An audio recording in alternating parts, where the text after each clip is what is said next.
Hi, this is Naroki5. I am going to be doing this until I die or I find something better to do.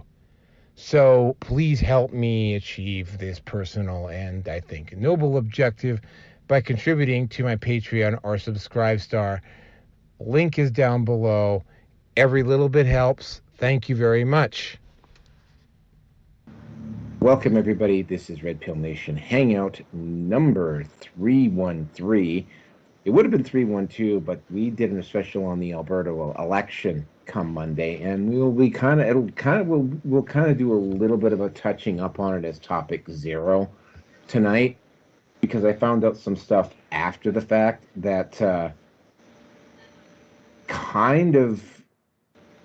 some of the red flags that I saw on Monday kind of ended up being true, and it was a bit of a shocker, to say the least. How actually close we came to having the NDP come in, but as of right now, I am your host.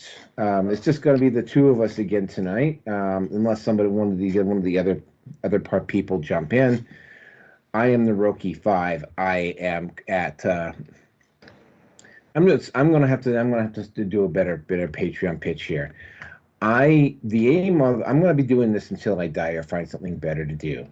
I would like to be able to get to the point where I am doing this full time, all the time, as my regular source of income. I have fun sponsors, but I would like to have real sponsors. If just 1% of you people gave $1 per month, that would actually add up fairly quickly. I would like to be able to do this full time all the time. Help me get off the grid. Help me get some type of financial independence, so I'm not burdened by having to worry about somebody potentially doxing my employer or some doxing, finding out who I work for, whatever. So yeah, if you can help me out, I am at Patreon as Naroki5. I'm Subscribestar as Red Pill Nation. You can currently find me at BitChute, Odyssey, Rumble, MGTOW TV. You can find me at Facebook, Gab, Minds, MeWe, Getter. I might make an effort here to get on Twitter. I've still got some very serious reservations about Twitter at this point. I've been continuously playing with the idea of putting this all up on Spotify and SoundCloud and all those places, but have never been able to get around to it. I will get around to it at some point. With me tonight, and the only other person who's on the show so far, is my continuous regular host and partner in crime and compulsive masturbator. And he likes to use Orange Man Bad Hand Balm, our special sponsor tonight. For those of you who haven't quite still gotten over 2016, yes, Orange Man Bad Hand Balm. So when you're jerking off, posting your into tweet about Donald Trump on Twitter because you still haven't gotten over it, and you're starting to get chafing and cherry blisters. Orange Man hand balm will take care of that real good. That's right, Orange Man hand. Just remember to scream out, Orange Man bad, Orange Man, Orange Man, Orange Man, Orange Man, to get off your first order. It's 69% off your first order. Anyway, and we have a new special. We call it the Stephen King smoky orange scented Orange Man Bad, just for Stephen King, because the stuff is scary and his obsession with Trump is actually getting kind of scary. That bad? Oh God, it is, like, every single day. Like, I thought Rob Reiner was bad. He is. Is worse. He's worse than Mark Hamill? Mark Hamill is actually not that bad compared to those two. Wow. Hamill is actually preferable compared to those two. Anyway, the other sponsor tonight is I'm gonna bring him in. Hey, Ken, come here. Is it my turn? Yeah, Ken, it's your turn. Oh, okay. Oh, my name is Ken, and I've been called a fucking idiot a number of times. And I think it's really important because, I mean, black people and gay, transgender, bisexual, half Asian midgets get representation on television. I just gotta say that, I'm proud now that I'm so happy now that I get to see other fucking idiots like me continuously go on TV and get to say their fucking stupid idiot opinions on TV at award shows and everything. I mean, it makes me so happy to know that stunned stupid idiot the stunned stupid idiots like me are actually represented in the media now. It's almost enough to make me cry. Okay, that's good, Ken. You can go away. That's right, folks. The one demographic in media that is not being ignored and gets to have an opinion anytime they want to. The stunned, stupid fucking idiots. That's right. So the ones that would equate with the left, but the right is prone to them as well too. The sad that I saw that CBC representation thing at the start of the NHL game 2 nights ago. It was like, oh, I get to see people like me on TV. This was on CBC, of course, right? Just before Game 6 of the Stanley Cup conference finals between Vegas and Dallas, and I get to see people like this. I'm taking a look at this, and I'm like going, okay, well, let's just take this a step further. So if somebody's a fucking idiot, like, they're getting plenty of representation on TV. In fact, you are a prime example of that. CBC actually, and you're going to love this, CBC legitimately broadcast that as a commercial. Anyway, hey, Jaffe, welcome aboard. Yeah, are we live? Yes, we're live. We've got it's kind of strange because now that you jumped in at just the right point, because I was just going to briefly touch up on some issues that I discovered with the Alberta election over the past 48 hours. First of all, I was Grierson, I was correct in my assessment of CBC in my decision to not watch CBC, because apparently all CBC did was talk about the now discredited the now discredited thing where she allegedly interfered in the investigation of that one person, which it's been debunked 6 ways to Wednesday, but it hasn't actually stopped CBC from continuously lying about this particular situation. Apparently, CBC would not stop talking about that last night and on Monday night, and CTV let it slip. It was while we were on the air, Grierson, but CTV let it slip on the air that their preference was for the NDP to win that election. And you can kind of see the way things were going. All right, now the couple of things I want to specifically mention here that I have found out in the last 48 hours. First of all, the mainstream media was being incredibly biased. That wasn't my imagination. CTV wasn't too bad, but CBC was right over the top. The other one was the narrow margin of victory in some of the ridings. there were apparently 8 to 12 ridings, and the total combined winning margin for those members of the UPC, or the United UCP, the United Conservative Party, came out to about 2,500 votes. Now, if all of those ridings had gone to the NDP, we would probably be talking about an NDP majority right now, not a conservative majority. And keep in mind, I'm not a huge conservative fan, but it's like it very, very clear that it was a lot closer than appearances took into play. There has also been some talk about the rather suspicious feedback and the suspiciously slow counts. It's time and again, of course.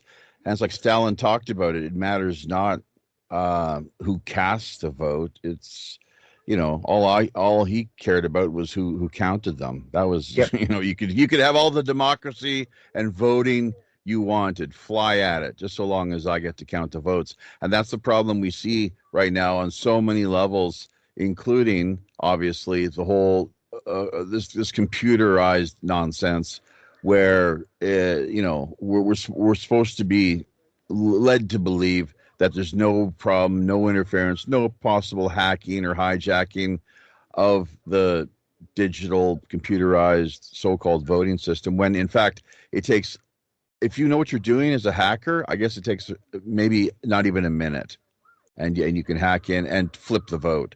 Oh basically. Yeah, well, I mean, here was the thing about that vote. It was, first of all, it was all paper ballots. But as Canada, good. Well, it should be, and it should be hand counted with receipts, of course, too. People need to have some sort of receipt. I never had that when I was in Canada. But did Daniel Smith and her party come out on top? Was she reelected or not? Yes, they did. Thank God. They 52-35. Yeah, it was. Thank God. I won't say it was a landslide, but it was.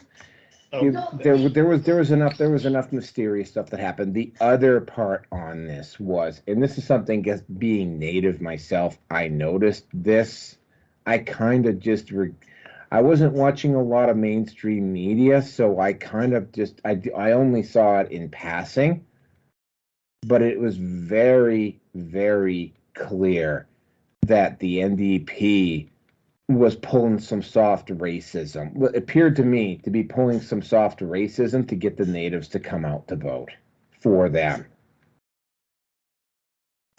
And as a result, there were 3, maybe 4 ridings that literally went down to almost to the last vote before they came out conservative. Some very, yes, Daniel Smith won. Yes, it was. It was never really in doubt. Daniel Smith pretty much led the whole way.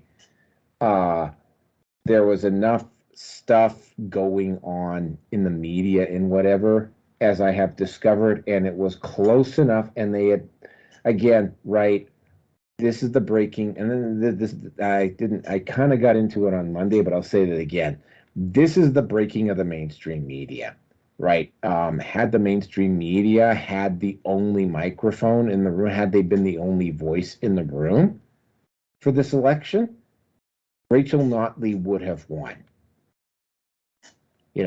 There was enough alt media out there reporting on some of the stuff, for instance, on some of the stuff that the Calgary mayor was doing, and some of the stuff that Notley was doing, and specifically some of the like brain dead takes that the CBC, and to a lesser extent CTV, engaged in. Apparently Global wasn't too bad, but both the Calgary and Edmonton Sun, which are traditional conservative newspapers, if you've ever read their political opinion page, both of them came out in favor of the NDP. Well, So just yeah, follow the money, man. I mean, it's as simple as that, isn't it? I'm not sure if you've stated that already, but Trudeau, once again, we've heard it time and again, probably talked about it here time and again, but well over $500 million. I think my brother who lives in Calgary, he got back to me on this one, and his take was it was somewhere in the neighborhood of damn near 650 million. That's formally been accounted for or attributed to these handouts that basically working to do whatever he can to buy off the country's media yeah. on all Well, levels. So it's just it utterly disgusting. yeah, and you throw that in with Bill C-10, which is, I mean, again, You right. mean C11 of the Well, hijacking of the no, internet? C11 was the one from last year. C10 is the one this year. What the hell's that Um, all about? it's basically the repeat of C11. No, it's like 2.0. Yeah, They're they just made a they're they made ramping a it up. Then they're ramping it up. they made a few changes, but this is part of the reason why they're doing it because Are they dialing it down or ramping it up? oh, they dialed it down a little. They dialed it down a little bit. They So they're didn't making dial. some concessions. They made some concessions. It's a lighter version of the bill, but they basically pulled the same tricks. They didn't Yeah. allow. They didn't allow. So they didn't allow the conservatives to filibuster it. They didn't. The Senate. Apparently, all of the recommendations that the Senate had that needed to be changed. Apparently, Trudeau did none of them. And again, right, we were talking about this last night. This is Daniel. One of the things that Daniel Smith is going to have to do is, well, first of all, Rebel is going to have to come. Like Daniel Smith is going to have to throw up some type of a legal barrier for the RCMP and her own provincial police force. So when Trudeau has done this 4 times now in Alberta, where he's used the RCMP as a political tool to harass his opponents in Alberta. Oh, and let's not mention the fact that twice in the last 2 months, we've had cabinet ministers. Hold on a second. Well, wasn't there a threat, Rearson? Wasn't you talking about this? Maybe someone else. That asshole Castro has been threatened. Actually, one of his cabinet ministers who got shuffled around. I think he was at that. The total. Yeah, it was the energy meat minister. muppet. Originally, he was the minister of heritage or cultural heritage. Yeah. He tried. He was the guy that was helping to push the journalism licenses. Thibault or something like that. Thibault. Yeah. Is that his name? I think But Stephen Thibault. But just to cut to the chase here, that he's been a cabinet shuffle, so he takes on a new portfolio.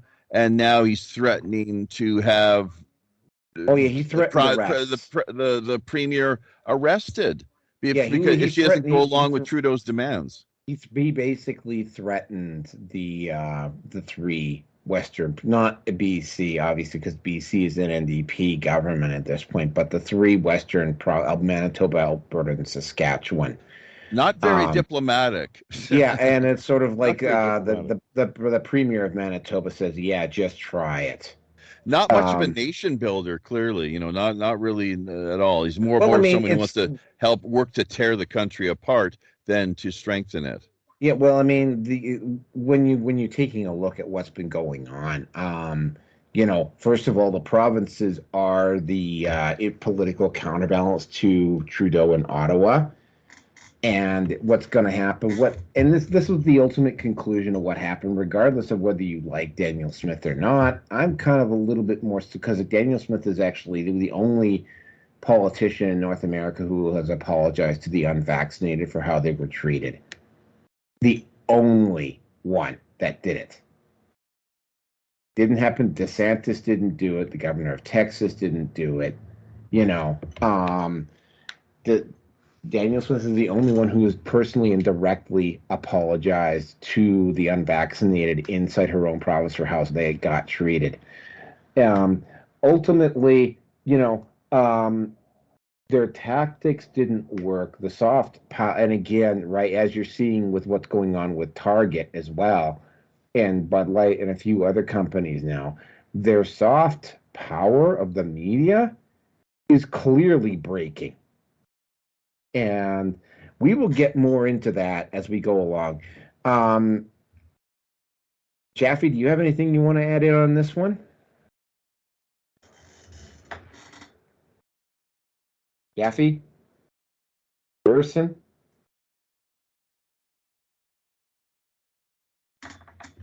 Gerson, now is not the time to be pleasuring yourself with Orange Man hand balm. Okay? You need to get out of the bathroom and you need to get back in the chair in front of the computer screen.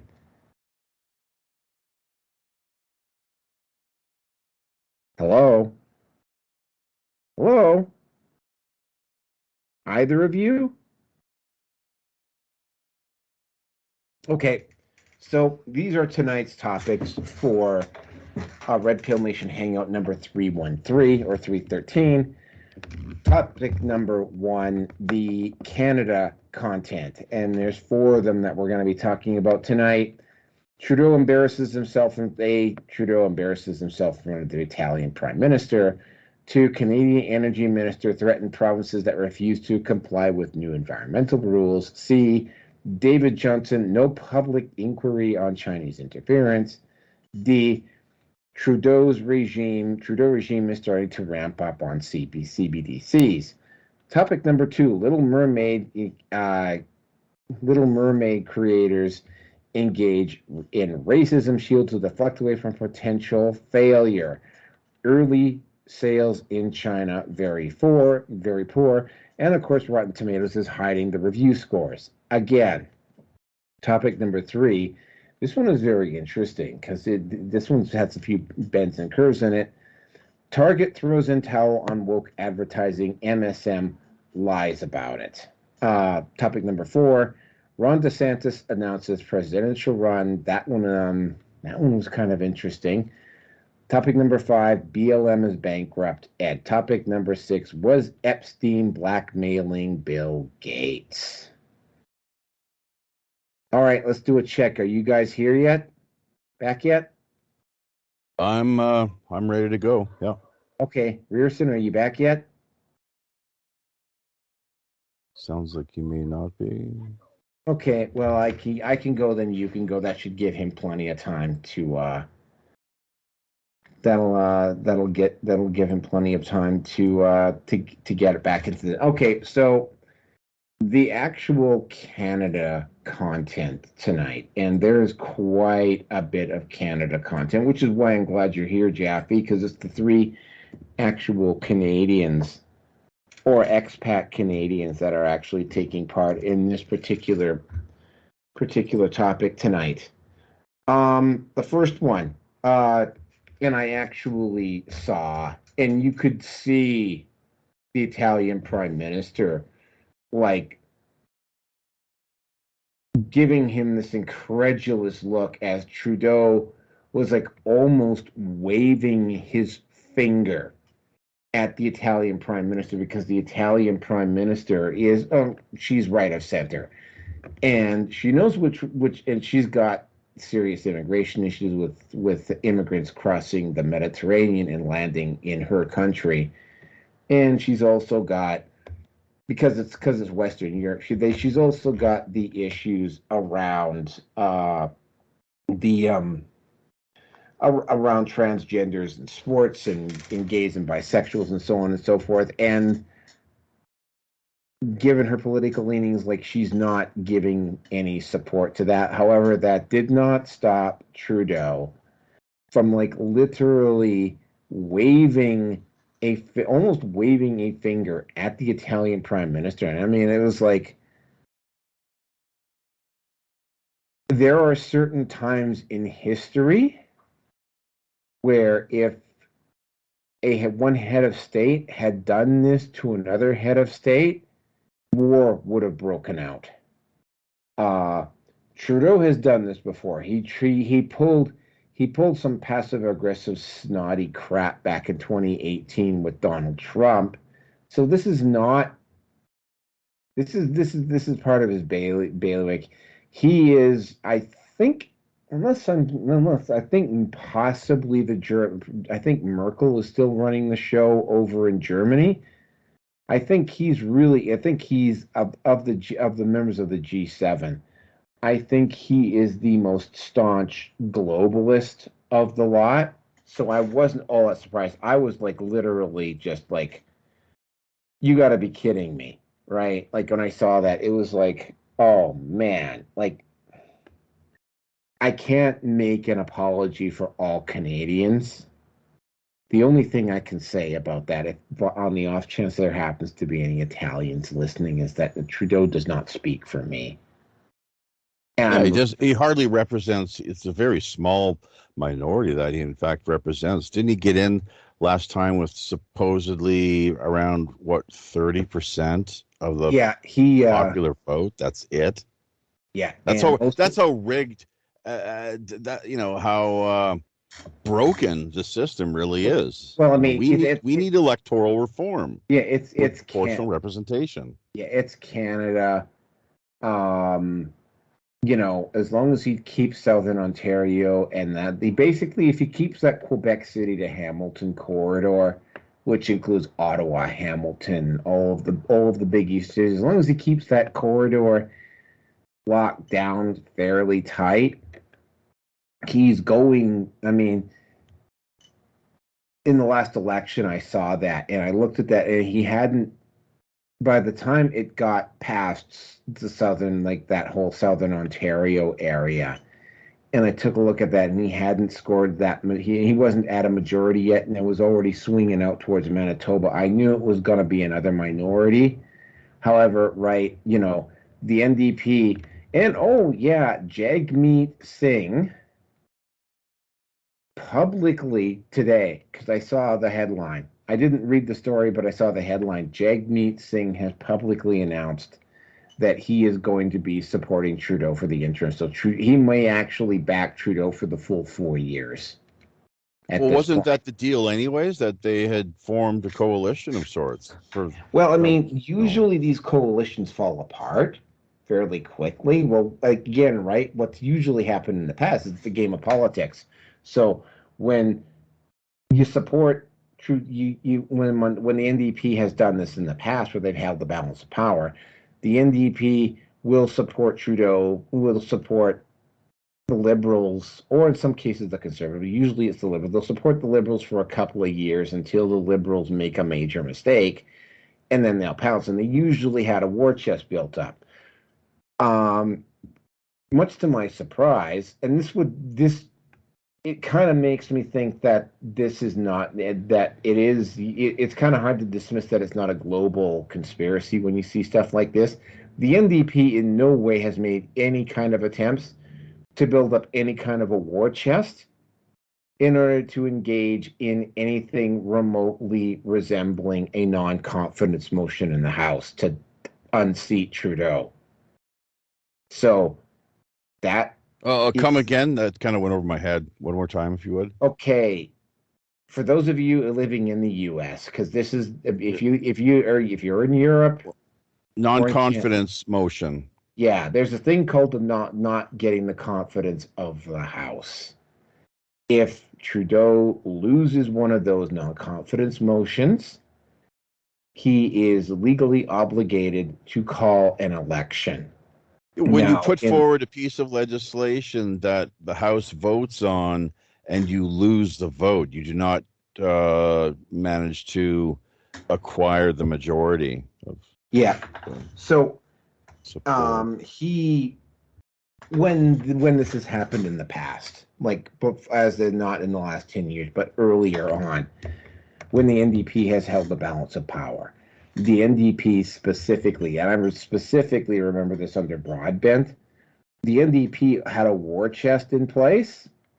So when Justin Trudeau's dad, Pierre, pushed it a little bit too hard, Ed Broadbent can go, it's like, no, you're not doing that. And if you do that, we will engage in a non-confidence motion and you will lose. And we've got the money in the bank to go to an election. Jagmeet Singh apparently has not done this. Now, that flies in the face of all political common sense from what I tell. Because if you hold the balance of power, you have to be able to pull the trigger on a non-confidence motion, potentially at the drop of a hat. Right? So yeah, that's something going on. So yeah, Jagmeet Singh there's not a war chest for the federal NDP to engage in a snap election. That's how it appears to me. So getting on to the next topic. Yes, it is. He used to be the heritage minister. Now he's the energy minister, and it's like I remember him on C11 last year, and I had DDJ run down the bill and explain to me what was going on. And is this Stephen Thibault? Stephen Thibault, yeah. What this guy? He looks like just a total creep. I could like a pedophile creep. I got that vibe from him completely. Just flaming LGBTQ. Yeah. Pro pedophile. He got arrested before he got elected for attempting to engage in an environmental stunt that involved the CN Tower. I don't know the specifics. Okay. Well, I wouldn't really attack him on that necessarily, or criticize him for that. But that goes to mentality, though. Anyway, he was the heritage minister. He did a very poor job of selling C11. Trudeau brought it back for the next legislative session, which started last year. It was C10. He did the exact same thing. This time around, they didn't try to sneak stuff in, but they weren't going to allow any filibustering on it of any kind. And it got sent to the Senate, and this time they made sure that the Senate had enough time to read it. The Senate came back with a bunch of recommendations to the House for it to get officially passed. And apparently Trudeau did not sign off or signed off on very few of those. However, we're not actually talking about C11. We're actually talking about the energy minister. The energy minister, and this, by the way, is on top of the fact that I think it was like literally only 4 to 6 weeks earlier, the resources minister had threatened the Western provinces that he would nationalize because apparently resource extraction is a provincial jurisdiction issue, right? Like, it's not a federal issue. And again, for people who listen to this down in the U.S., the provinces are the legislative branch of government here. They are the balance of power, not the House and the Senate like it is in the U.S. So earlier, like I think only a month or two ago, one of the other ministers threatened to nationalize or to take away the provincial authority over resource extraction, and they used a rather flimsy excuse of that was doing environmental damage to native reservations, right? This time around, Stephen Thibault went on television and pretty much suggested that he would start arresting people out west if they did not comply with the national energy mandates coming out of Ottawa. Not just arrest people, from what I heard, but actually arrest the premiers. Arrest premiers. Like, that is just outrageous. Where in all of Canadian history have we heard such, just complete... The guy is a full-blown lunatic. Yeah. And he was threatening to arrest the premiers of Alberta, Saskatchewan, Manitoba. And basically what their energy platform is that they want to phase out all coal power plants and all natural gas power plants by 2030, 2035. And of Agenda course, 2030. That's yeah, right. There you go. and you know, of course, that for specifically with Alberta, which has a lot of natural gas heating and a lot of coal fire plants providing power, that would severely limit the grid here in Alberta as to what they could do to provide power, which hold on a second. And when you get around, I'm going to have to send you the links for Yeg United so you can have them on your show to do an interview with them. We'll have to talk about contact details at the end of the show. It's the idea of, oh, well, we have a limited grid now. We can only send power to the cities, so you're going to have to go into these nice newly minted 15-minute cities. It all seems to be.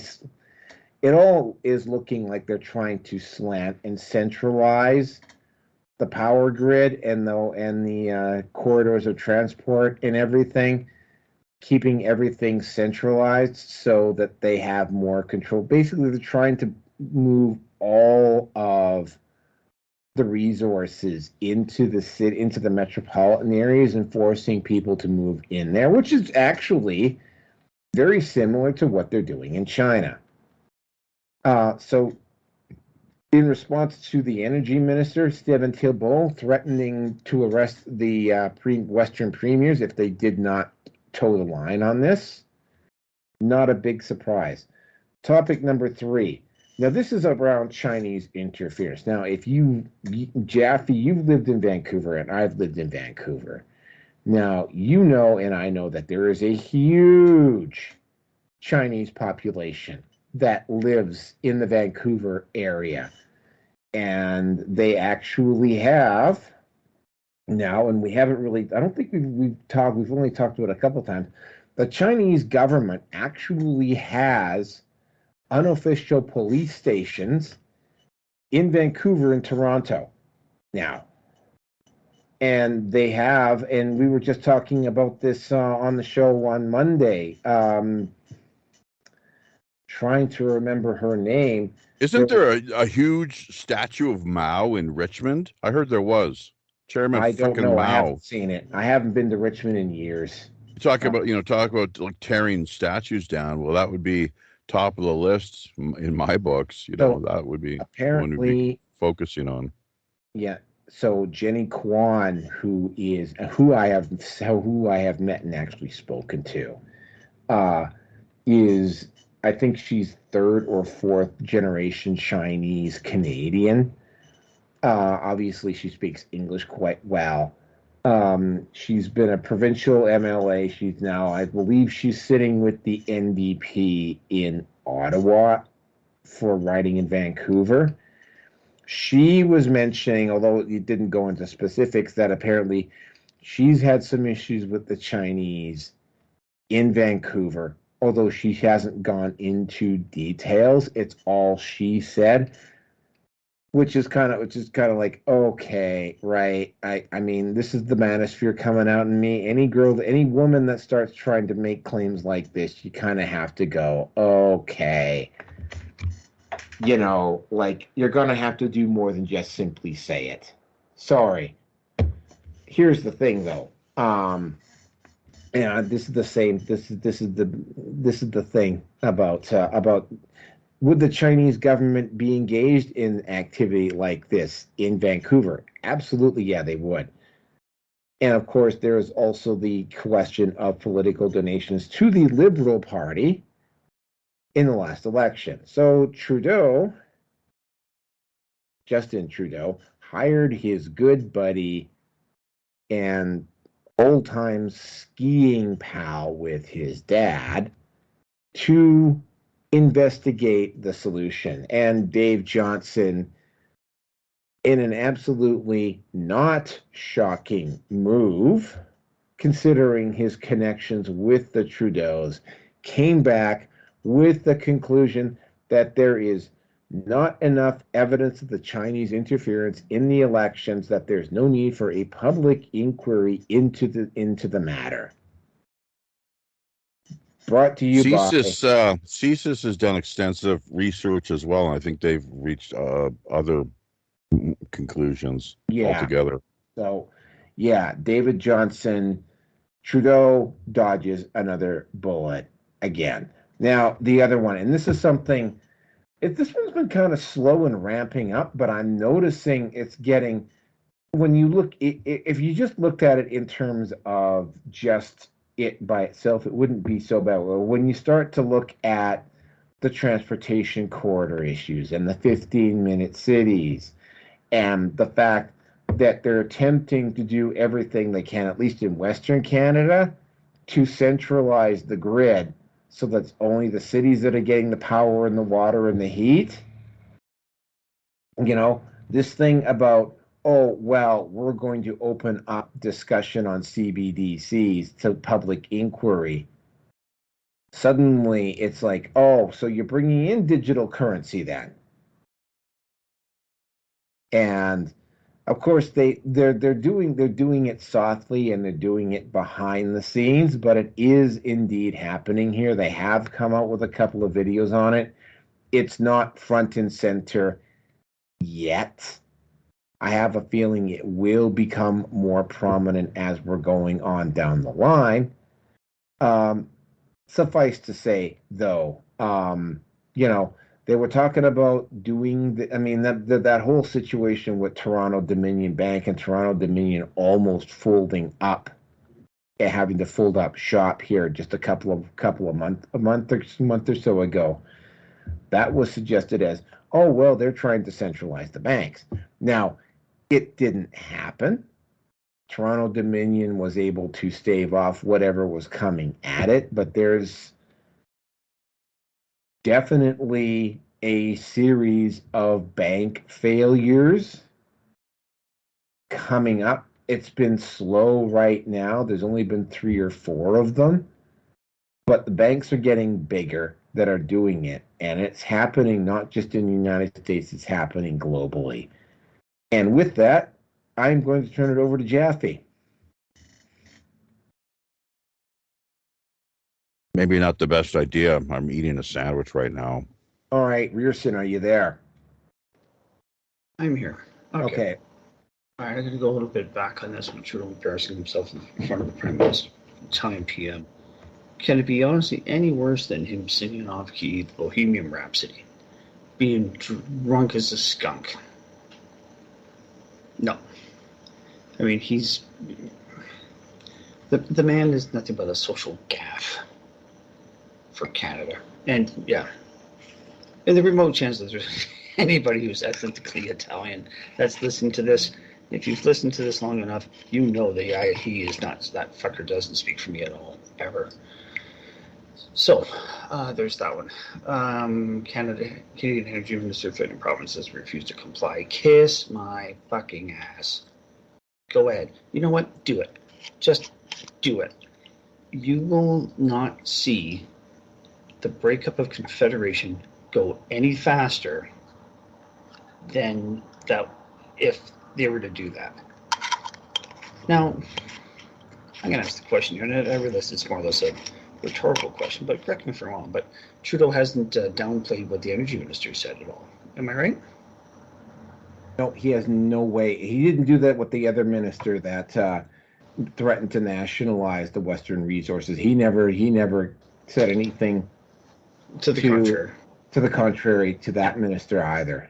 Okay, so no reprimands, no discipline, no. Well, he misspoke. The juice box thing, you know, our younger version of Biden, but anyway.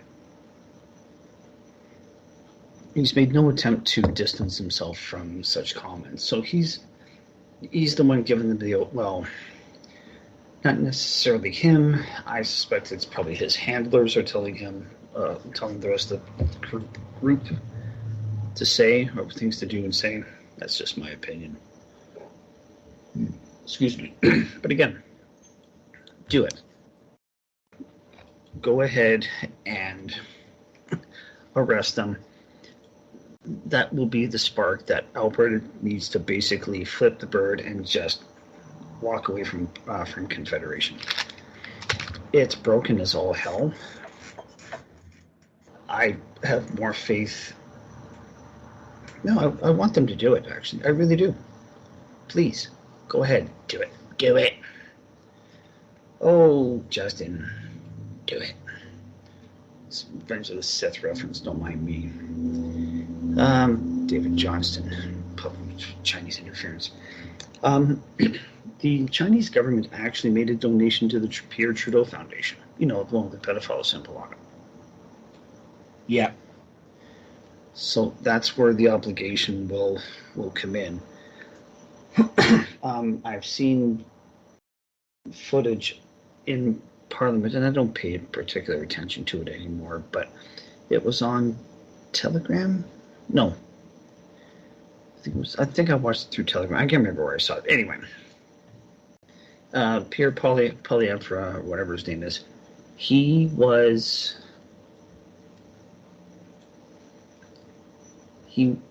could see what was in the report, but it was also stamped secret. So if he did see it, or if he did read it, he would not be able to talk about it without getting his ass sued off. So there's no transparency in this government at all, period.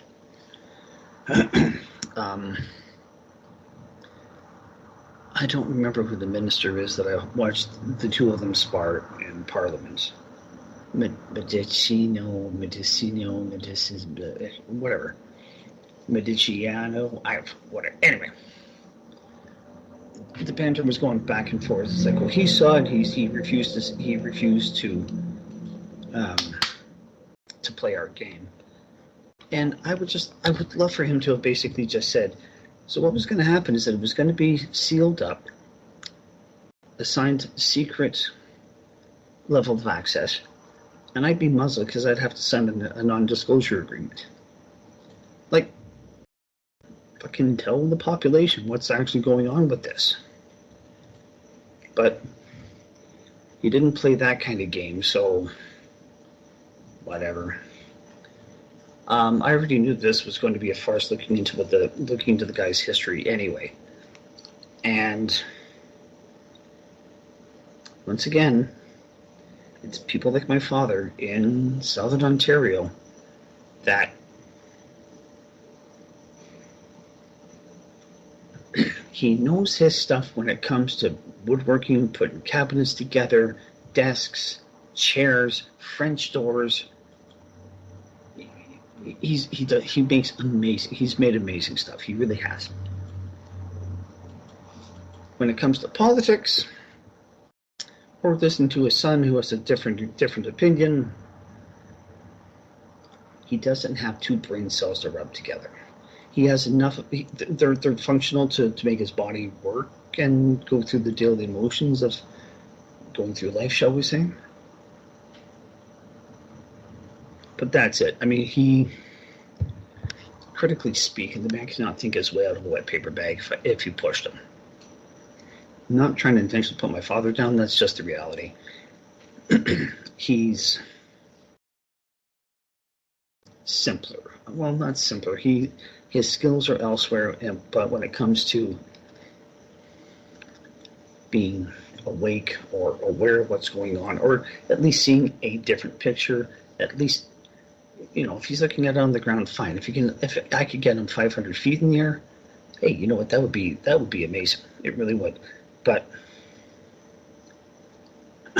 he's quite happy and set in his ways, and I'm jealous. I'm jealous of how ignorant the man is, politically speaking. So I'll just leave it at that. And for the CBDCs, yes. I remember when it was first brought out or first talked about. I think it was Steve Pelosi was the Bank of Canada governor, and they had mentioned CBDCs. And I believe I didn't have a problem with it at first, but then the more I started to look into it or realize, wait a minute, this is what the government will control what's going to happen with your bank account. So we're going to turn it to it's going to be another version of China. So I'm going to have to take a look at that, and I'll post it up in there as to when he was governor, and maybe more specifically, if I can, I'll find out the year. But no, yeah, and all they'll control it, Steve, and it'll all be tied into your social credit score. Oh yeah, yep. Like I said, it's a new. We're going to be we'll probably be if Canada brings it in first. I hate saying this. I don't want to think it, but I can see us being the first country to be the first Western nation to be fully brought into the Chinese model. I always say. And well, it's Fabian socialism. You know, the boiling frog syndrome. I think what the term is, they'll slow walk it, but also releasing endless trial balloons.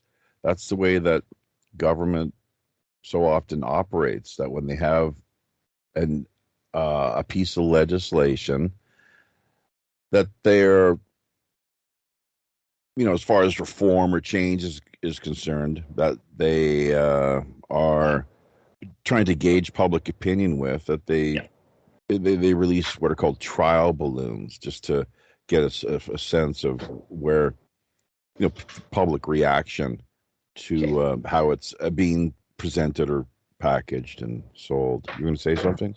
Yeah. So this guy, Pelosi, Bachelor of Arts degree in economics from Queen's, Master of Arts and Doctor of Philosophy degrees in economics from Western Ontario. We'll talk about Ivy League right there. This is what made my jaw drop. He's also a member of the board of directors for the Bank of International Settlements. That's out of Switzerland. That's Hitler's bank. That's who Hitler. That's one of the banks that funded Hitler, the Bank of International Settlements. So, along with Wall Street, of course, and the Bank of England, people look into it. So it's like they say, all wars are bankers' wars. Yeah. Well, my apologies, but my jaw just fucking dropped looking at that. He was ninth governor of the Bank of Canada from 2013 till 2020. So I'm thinking it was about 2016, because I was still working at Shaw at that point. 2015, 2016, somewhere around there is when this came out, or that bit of news came out. So that fits. It's quite suitable. I mean, when you're going to bring something like this in, you're taking your sweet ass time to implement it, so that way the crazies get ostracized, and then by the time it's too late, which I don't think it will be, but by the time something like my father realizes it's too late, well, Dad, you were dumb enough to not listen to me, so something along those lines. And Canada Mole's public digital coin, and that was back in late October 2019. So I'm going to continue to look into this. So yeah, I got nothing more to say. So all for you, Jeffy. Pretty much just what I had to throw out there regarding Fabian socialism. Would encourage everyone listening, if you're not up to speed on how it operates and the history, that basically it's communism, full-blown communism in slow motion. The strategy is, and this it came about around, it was all out of the UK, probably the round table groups, the Rhodes Society, and what they call Milner's Kindergarten. I'm not sure what kind of a role the Tavistock Institute would have had in things, but it's, these usual suspects. And Bernard Shaw, I think, was one of the central conspirators. Bertrand Russell may have had a hand in things, although maybe he was not quite of age. As I recall, Bernard Shaw, and there's a number of other rather well-known British, political and I was going to say literary, but intellectual figures who they were down with the whole revolution of the proletariat, sort of Marxist, communist utopia, that vision of society, but they decided rather than an overnight, the sudden turning of the wheel, which is all that revolution really means, that if it was done more slowly, say the death by 1,000 cuts, that anyways they would achieve their end goal. And that's the direction that we're largely, the world seems to be headed in, with some resistance and opposition. But if you look at academia, for sure, as a clear example, and elsewhere, the political infrastructure, obviously, in addition to that, to academia itself and beyond that, they definitely have seized control and maintain a hegemonic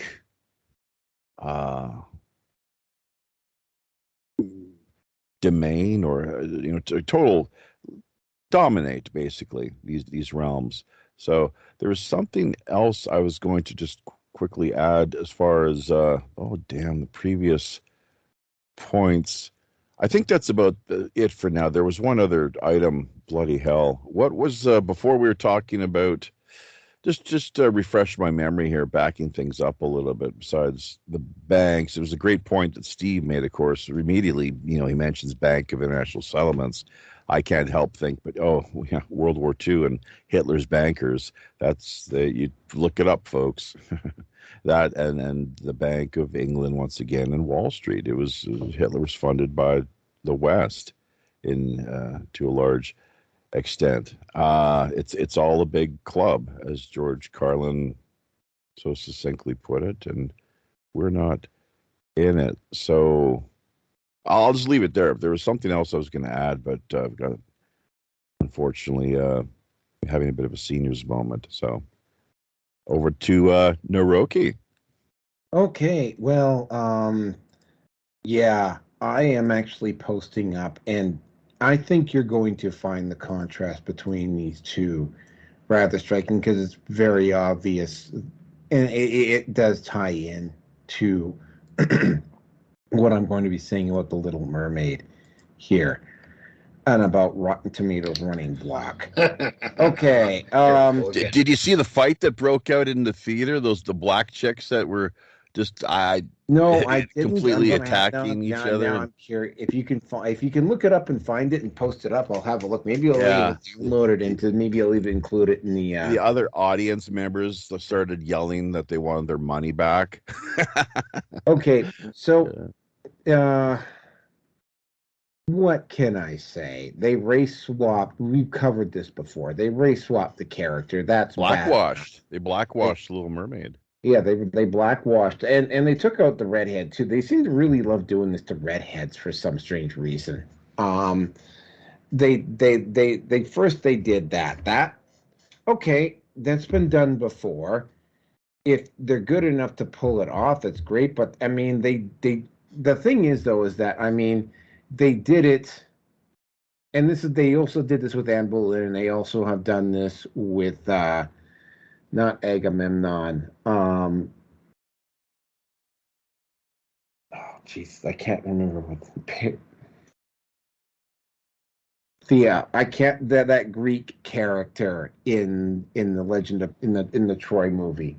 He was played by Brad Pitt at one point. Oh, Alexander. No, not Alexander. Ajax? No. Ajax. No, not Ajax. The hero. No, the not. He was played by Brad Pitt in one of the movies. The movie was called Troy, but I can't remember. He was a Greek hero. Achilles. That's what it was. Oh, right, yeah. There we go. Achilles, blonde hair. Okay. They've done it with Achilles, they very badly did it with Cleopatra, an actual real life, an actual real life human being. She was a descendant of Macedonian Greek of Macedonian Greeks. ancestry. Yeah, she was direct descendant of Ptolemy. Come on, that's just totally just reinventing. And Hollywood's good at that though, because they rarely. The problem is too many people go to the theater thinking that what Hollywood is presenting to them historically is accurate. That's how dumbed down society is. I'm really, that's a major concern. But I just finally did Brad Pitt take an arrow to the Brad Pitt took Brad Pitt they actually did a pretty good job of staying pretty close to in that movie Troy. Somebody needs to mute their not me. That's via Edmonton. That's not South Korea. I'm hearing it here too. Oh, that's me. Oh, way to go, Naroki! Oh my God. That's the issue of I live right. You're not that far away from White Ave. I live right on the corridor that runs straight to the University Hospital. It's unavoidable. There's nothing I can do about it. That's great. No, it's real life action. This is the world we live in. It's people are dying, people are suffering, getting hurt, struggling. So this is just. It speaks volumes that wailing. The ambulance runs straight down. Down. Pray for whoever that is. I guess. Yep. So it might be going right down there. Anyway, so might be someone who's really to say, right? So who knows? So friend of a friend. The whole situation. Yeah. And then of course Cleopatra just got destroyed, like to the point where Rotten it's getting when Rotten Tomatoes has to hide the ratings. It's bad. When they finally came out, it was like so bad. It was like literally the worst, like worse than that Christmas movie that came out. They do this routinely as well too, don't they? Rotten Tomatoes and obscuration or obfuscation. They hid the audience ratings for several days, and when I was while you guys were talking, I actually took a look at the Rotten Tomatoes and the Metacritic scores for The Little Mermaid. Oh, first of all, it is doing really badly internationally. Mm-hmm. Like it is underperforming, specifically in China. It is doing really badly. Give us the numbers then. Like what do they stand to lose? The Chinese don't like the naggers. In terms of numbers, right now, it's actually, you know what? The numbers are not. It's not going to tank. It's not going to lose. It's gonna depend on what happens next week, because based upon where it is currently at right now, it's currently on a sub break-even level, but it's not on a sub where it's going to lose $200-300 million break level. Like it's looking like it's going to be in that break-even territory. It's a little bit too early to say at this point. I think it's going to be next week when people start looking, and this is the thing that I was noticing right off the bat. I looked at the reviews. It didn't do particularly well. It's not doing very well internationally at all. In fact, it's only doing about a third of its sales internationally. Like about 37, 38% of its growth is coming in internationally. It's doing somewhat okay domestically. Its total is just at this point, and keep in mind they still got tonight and the next 2 days. So it's going to probably roll in probably another 30 to 50 million. So it's going to be at this point in terms of actual revenue, it's in a break-even point. So it's going to be next week.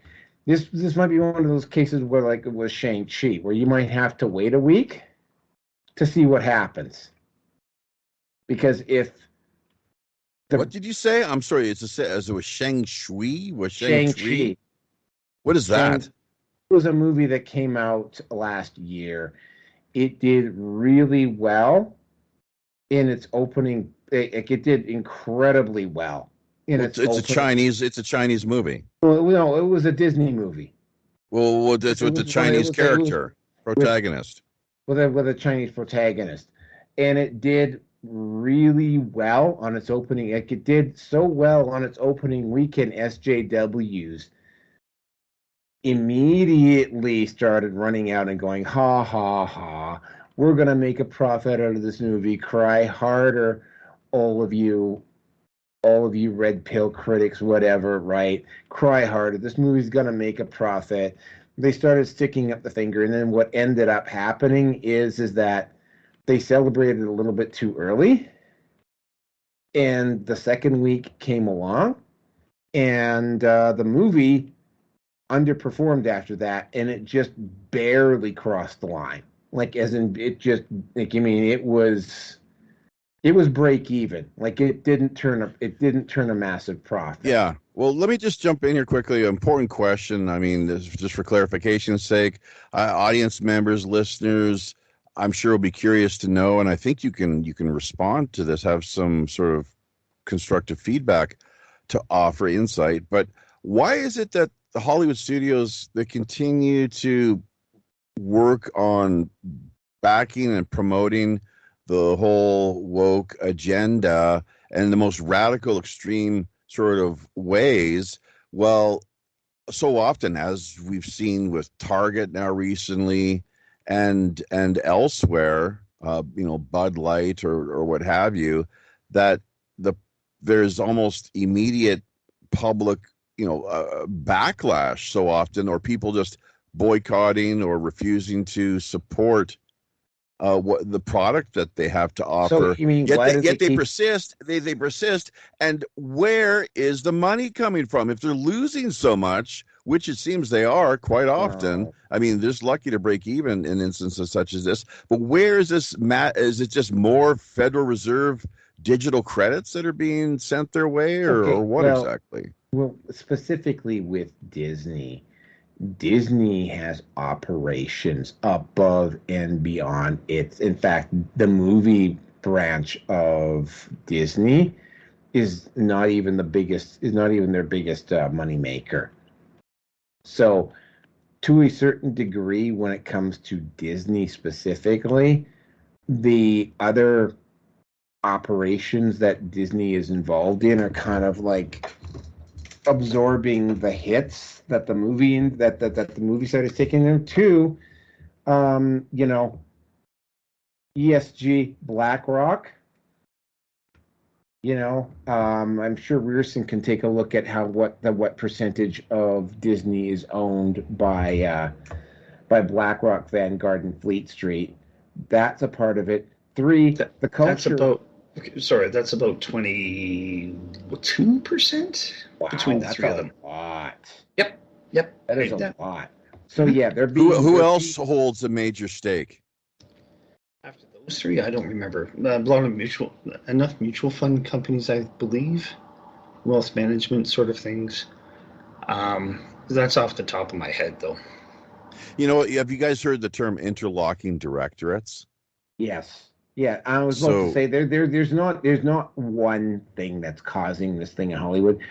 It's Southern California. California is a blue state, and there's just a certain mentality of people who live in Los Angeles and San Francisco, and they keep vote. Like, I mean, you got to understand something, that all of the insanity and the situation that you're seeing on most of the West Coast cities, which now also includes Vancouver. I mean, their own people that live in the cities are voting for this stuff. So there's that. And and last but not least, I mean, like the culture, it specifically, I mean, Disney had an issue. Disney was a bad place to work before the wokeism kicked in.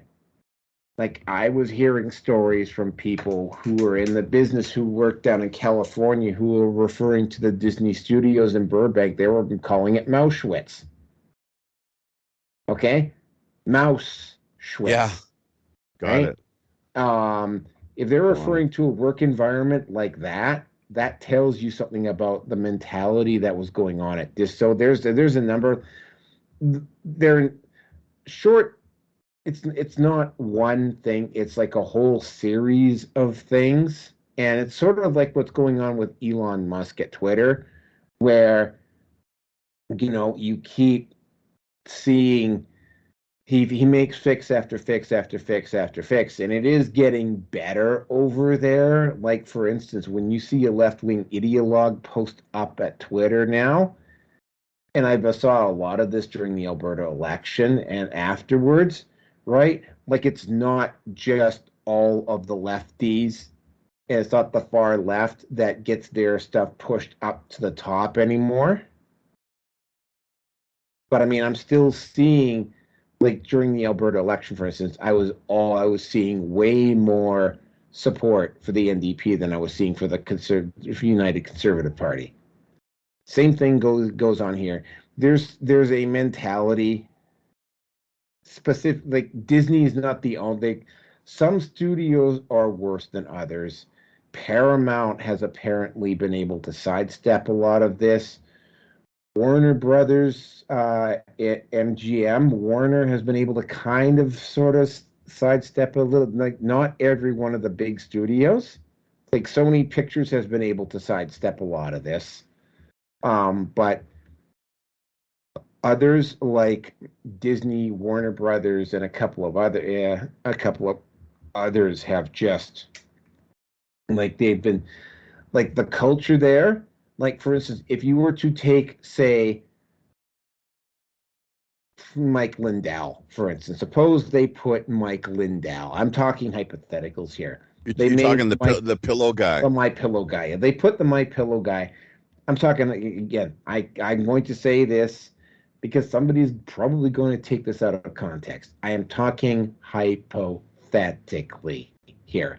If they put Mike Lindell in as CEO of Disney and had him run the show, it would probably require at least a year, like 12 to 36 months of just simply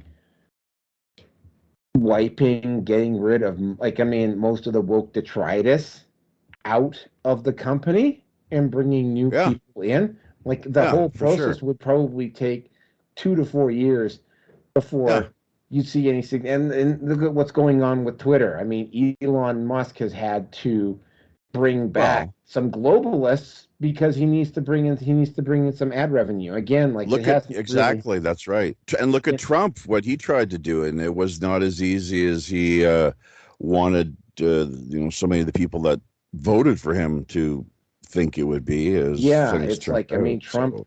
It's going to require, like, it's like, even like, suppose that, again, we're kind of getting off topic here, but suppose Trump does get reelected in 2024, right? I don't think that Trump would be able to fix everything, and I'm not sure how dedicated he is to fixing everything. You would need a guy like DeSantis to take over for 8 years, and you probably need somebody even after DeSantis. So you would need a succession of about 3, maybe even 4 presidents doing 8-year terms to correct the issues that have cropped up in the last 20, 30 years inside the U.S. And that's assuming they've got the time and space to do it, which they probably don't, right? I mean, so yeah, this is the same sort of thing here, right? So there's a number of reasons why Disney is the worst of them all. And again, also with and let's not and we cannot just throw this one out of hand. The rather suspicious Epstein Disney pedophile connection and the almost regular stream of Disney employees that keep getting arrested for child interference charges. You'd have to do a statistical analysis, I think, really a comparative statistical analysis. It does seem like a lot, but to be fair and really more level-headed rather than flying off half-cocked, even though there are, it seems, we hear time and again reports of these Disney employees that, I mean, how many, they've got a lot of people on staff, right? Yes, so they do, but I mean, it's like you don't see employees from Knott's Berry Farm. Yeah, you don't hear too much about, or Universal Studios. Or you don't see people from Knott's Berry Farm and Universal Studios getting arrested at the same rate. So either it's not happening there, or they keep it well hidden and completely under wraps. They have a more effective, more. Well, I got to point out something. Hiding things. Universal's Universal Studios is one of the big five, one of the big six down in LA, and Universal's done a fairly good job of not getting too woke compared to, say, Disney and Warner Brothers, for instance. So yeah, but this is just it. The move. I mean, and I'm gonna be straight up honest with you. It's looking like The Little Mermaid is currently on what's gonna either turn. It's on a break even or slightly ahead in the first week of it. Like it looks like it's going to clear its production budget in its first week. That's how it is currently looking. So it's not going to tank abysmally at the movie. Are you saying it's going to break even in the first week? It's going to. Well, I mean, it's going to make its production budget back in the first week. Maybe is that the same? So is that the same as what the total investment and cost of the movie? No. It has to break. It has to somewhere in that range. It has to break. You don't start talking about it potentially making a profit until it gets somewhere in the. I'm thinking 650. Hold on, 250. 250, 370. What else is there besides production? It has to clear about 675 million before it's to the uninitiated profit range. To the profane, the public, uninitiated. In addition to production costs, production budget, what else is there to take into consideration as far as being able to break even? Salaries, maybe, like actor salaries? Salaries are part of the production budget. As a rule of thumb, promotion. The promotion and the publicity budget is twice the value. So if it's it's $100 million movie, the publicity budget is $200 million. So it has to clear $300 million before it starts getting in. At $300 million, it's just barely making a profit. So the production budget for The Little Mermaid, and actually I got into a rather heated discussion with Angel about this a few weeks ago. As a general rule of thumb, the production budget is usually guaranteed where it starts to make where it's guaranteed to make a profit is usually about twice the film production budget. So if the production budget is $250 million, it has to clear $750 million, where it's at the point where it's making a profit. But it's not making a solid profit until it gets somewhere around $800 million for The Little Mermaid. After that, it's just barely it's making a profit, but it's not like knocking it out of the ballpark, right? So, for instance, a movie that I think is something that is an example of what can happen when you spend too much on a movie was the first Justice League movie. The Justice League movie made about $900 million at the box office, like domestically and internationally. The only problem with that Justice League movie was the fact that they spent about $300 million on it. So even though it made $900 million or just over $900 million in its theater run, it actually barely made a profit because they spent so much on it. So yeah, The Little Mermaid, based on the first week, it looks like it's on here's the thing, right? It's going to be 200. The way it usually works is the second week is about 40 to 50% of the first week. So it makes, if it's going to clear 250 million this week, it's only going to clear 125 the next week. And then it's going to be like 60 million the week after that, and so on and so on and so on. So it's not gonna tank completely, but it is going to be one of those movies that's just going to kind of barely get over.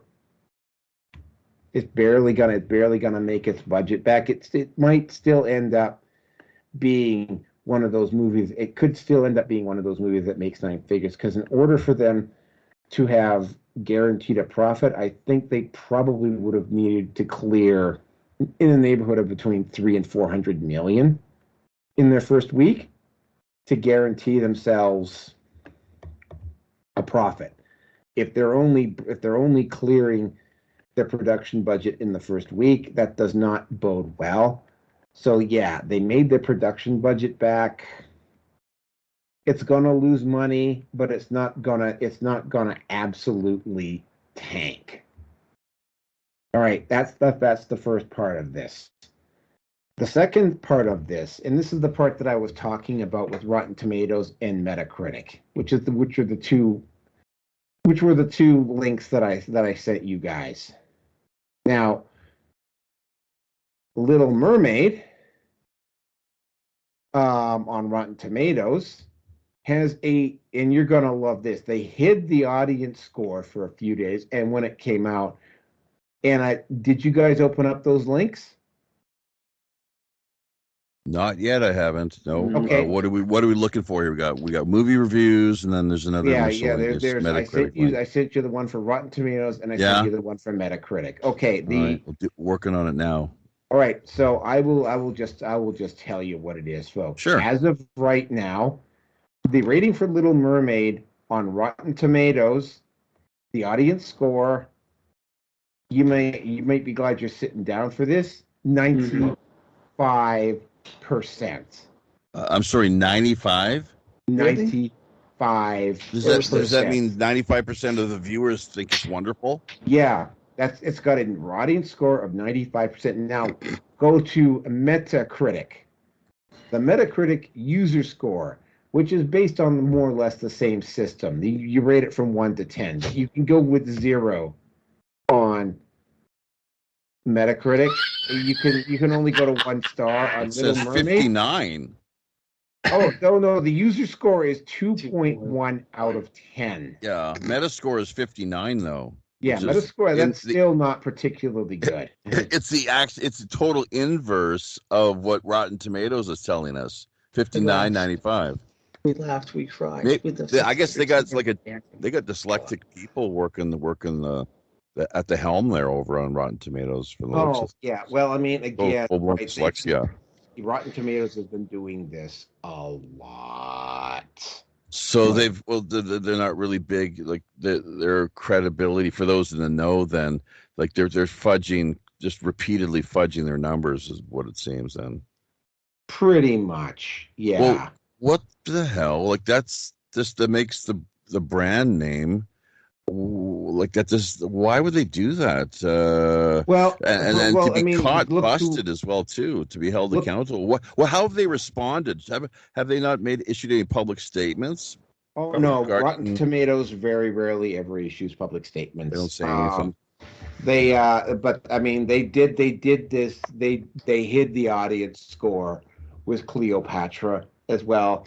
Oh, They what hit was that? it was 1% What? with Cleopatra. The audience score on Rotten Tomatoes for Cleopatra that TV series was 1%. What does that mean? It ain't good. Well, It's 1% of people that watched it thought it was a good movie It got so many. It got an audience score of 1% out of 100. out of 100. That couldn't be on. That's bad. That was very that was bad. Metacritic. No, that was Rotten Tomatoes. Oh my And God! here's the thing about, and that was Rotten Tomatoes. I don't know they what would it have hit got. that one. You think they would have hit that one then for sure? Why didn't they? I don't know. Well, I mean, I think that's probably the reason why they're hiding the Little Mermaid. It's very, very clear that they're hiding, or they're What? that Yeah, they're hiding. fudging. Oh, I think that they're I'm gonna fudging. actually go look. them. I'm gonna actually go look up the Cleopatra ratings for Yeah. Rotten Tomatoes. not on Rotten Tomatoes, but on Metacritic. but on Metacritic. Yeah. Well, would be interesting is to try to find through like DuckDuckGo. Okay, yeah, Cleopatra. Mm-hmm. Oh, it's got a Metascore. Oh, its user score on Metacritic 0.1. What does that mean? That means that only one person in a that it's like 100. No, 1,000. One person in 1,000. It's got a rating. It's like literally, it's about as bad as it can get. Even the Metascore including Cleopatra is like only 45. Which means like people basically say out of 100, this movie was less than average. Yeah, and the user score, which is the actual audience rating, was 0.1. This says generally unfavorable reviews based on 710 rating. I see. So that's so generally unfavorable. What would be a good review then? What number do you have to get? Like 3, 4, 5? Well, it looks like up 0 to 10, I guess. They did this. Keep in mind, they also did this with Star Wars. The rating for Star Wars was also which one? The last movie. Oh. The last movie was it somehow got stuck at a number and it literally didn't move.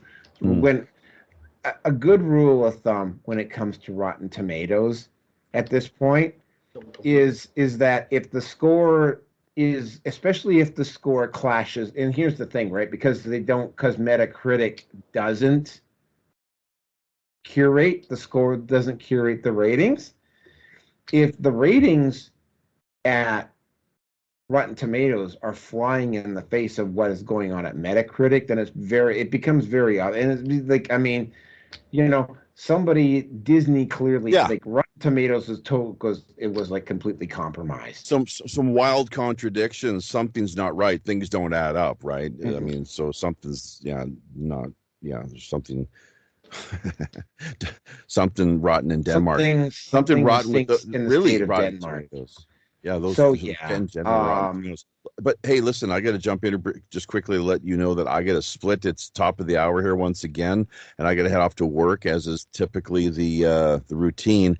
We got Jan Irvin coming up as our feature guest this week. He was friends with Joe Rogan back in the day, believe it or not. Then they had a falling out over what I believe was drug related, if you will, their stance, their philosophical views on DMT and perhaps other mind altering substances. We're going to get more into that this weekend. Hopefully, that's been delayed for 3 months now because of the heavy weather, intense weather that they've had in Northern California for the longest time. And then there's been scheduling issues, but we finally, looks like, got it nailed down. So looking forward to that. Thing I'm having with Vincent Eastwood. We just can never seem to get our schedules to match up. Well, by the way, send me a way. Like I will send it off to Gig United, and you get your Well, show. we're gonna bring you on. It's June 30th. It's Canada Day special. Okay, like Jay. This guy's a Canadian as well, right, fellow Canuck? Mhm. Okay. Well, Okay, so well, I mean, yeah. I want to set you like say I want to set you up with Yeg United. Yeah, we want you on board as a co-host up there in Okay, the well, crow's nest. like I say, if I'm available, if I'm not working that day, Oh well, then keep Rearson maybe can step up if you're not yeah. All free. right, but yeah, I need some contact information because I can send it off to Yeg United, and you two can get started. Just like with True Crime Vancouver, I think they would make for a very interesting Good. Well, we guests. appreciate that. You get co-production credits basically, for Yep. helping So with the yeah, booking. Pirate send One me. Radio at protonmail.com. Pirate the numeral one radio at protonmail.com. The main website, of course, WPRPN.com. Our show schedule is posted there. Most show times typically the same.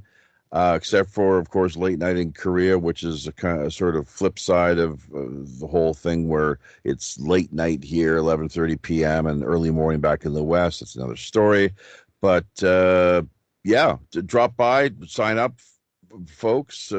People that they're listening, check out our archive material over on BitChute and Odyssey. We're getting hammered in a big way right now. We've been our Facebook account has been restricted for the next week. We're not sure exactly why that is. Ain't hearing too much. I'm starting to see the censorship ramping up on Facebook. I'm starting to see more and more. Like I manage a lot of groups on Facebook. Yeah. And I'm noticing that there's like very recently, for instance, they went back about 6 months and yes, they put restrictions on a group, not that I manage, but a group that I'm in, that I'm I'm a moderator on. Right. And they removed content from 6 months ago. Yeah. Well, so they're going the same. Facebook is going the same way as YouTube. I'm almost like I am going to probably have to set up a backup account. For Facebook again? Get minds.com, man. Saying like, so we got Facebook, but we've also got minds.com just as a covering, keeping our, having our ass covered. Here's the thing, right? I mean, I have two specific groups that between them have about 7,500 people between the two of them. And I'm going to have to bring in another administrator or two. Just put us down as moderators, at least, what happened after 2020 is like they literally shut down the account that I had for like 11 years. Yeah, well, on Facebook, bring us in as moderators if you were looking for someone. We, we try to do what we can to help people out, and we're always happy. Okay. We're all right. Neutral so yeah, arbiter. all right. We'll talk about this at some other point. I have to get going. Go moving on with the show here. Happy sailing, folks. Tally ho. All right. Good night. Rearson, have your say. And I know you're not a movie guy, but have your say.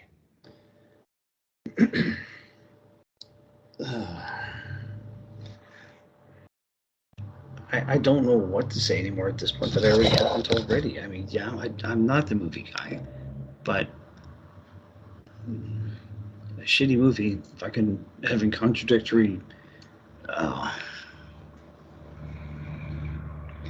Again, one, socialism is great until you run off someone else's money, and we'll talk about I'll have a more sense of invigorated discussions when we can talk about a white Shaka Zulu. Oh my God. Fuck. Okay, so I take it we're done with this particular. Yeah, I mean, I kind of had a feeling that's why I had these one and two because I kind of figured these would be the big topics tonight. Anyway, so let's get on. All right, let me put the timestamp on. The next one is probably not going to go on for so long, but something very interesting happened. Oh, this is the Target one. Now, the next two have some very interesting. So Target went into full panic mode. They are starting to lose They are starting to lose market share, right? Target threw in they said they were going to throw in the towel, And in a few certain states, they did actually move their stuff to the back. Here's the thing. They didn't do it at all the stores. And by the way, do I have a lisp? Yeah, I just heard it a little bit there. Okay. All right, I'm going to have to pay more attention to that. The whole thing with Target is that they made the claims that they have moved some, and they did at some stores. The only problem is that the reason for doing it was apparently there were right-wing agitators going into the stores and causing trouble.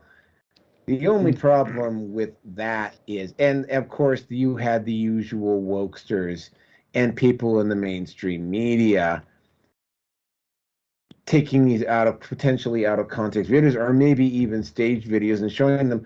The only problem is that because there's an alt media out there, and Target was openly insisting that that was the reason why they had done it, people started investigating. And a quick Google search, for instance, right disturbances, threats to Target from right-wing groups. That said, so somebody did an actual internet search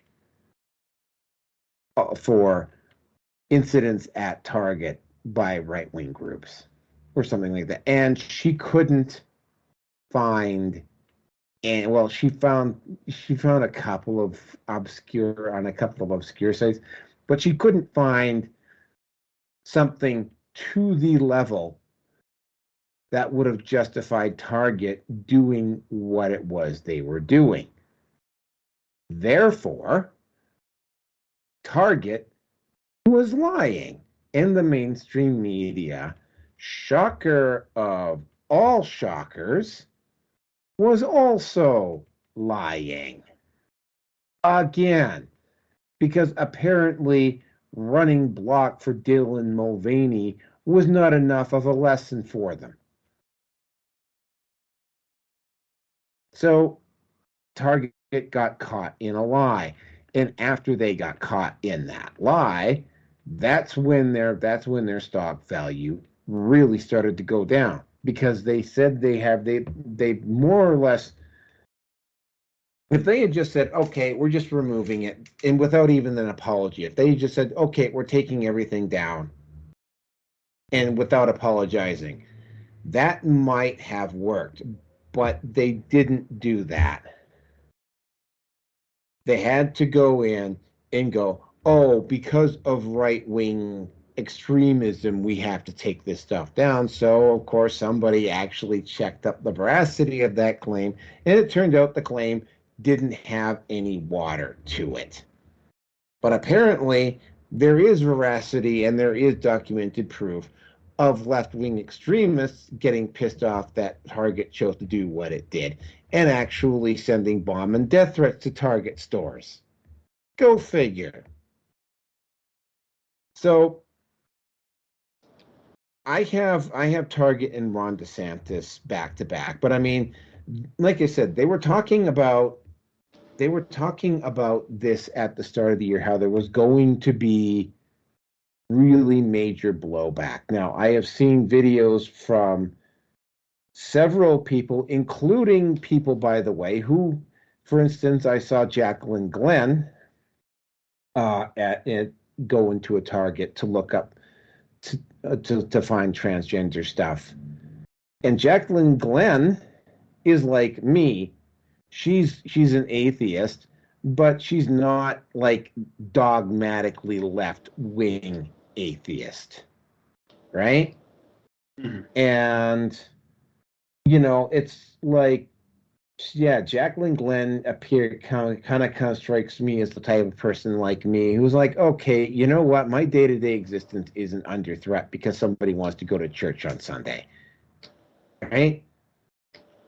You don't get in somebody's face when they're walking down the street and start screaming at them about Jesus, and conversely, you don't start yelling and screaming at somebody walking down the street because they think that there's only two genders. You know, you don't threaten someone's job because they only think there's two genders, right? So, I mean, that's the way it works with me, right? Like consistency. So, when Jacqueline Glenn, and I saw this today, Jacqueline Glenn went into a Target and looked, and the merchandise is still there. They've just simply, in a lot of, like Ben Johnson also did this. There have been several commentators in the right, at the center and the right. And let me emphasize this. Hold on. Mm-hmm. This is the center, the political center, and the right, and some people on the left going in and actually finding out if Target is saying that they're doing some of the stuff they're doing, because you have to watch what Target is doing now because they've been caught in a lie.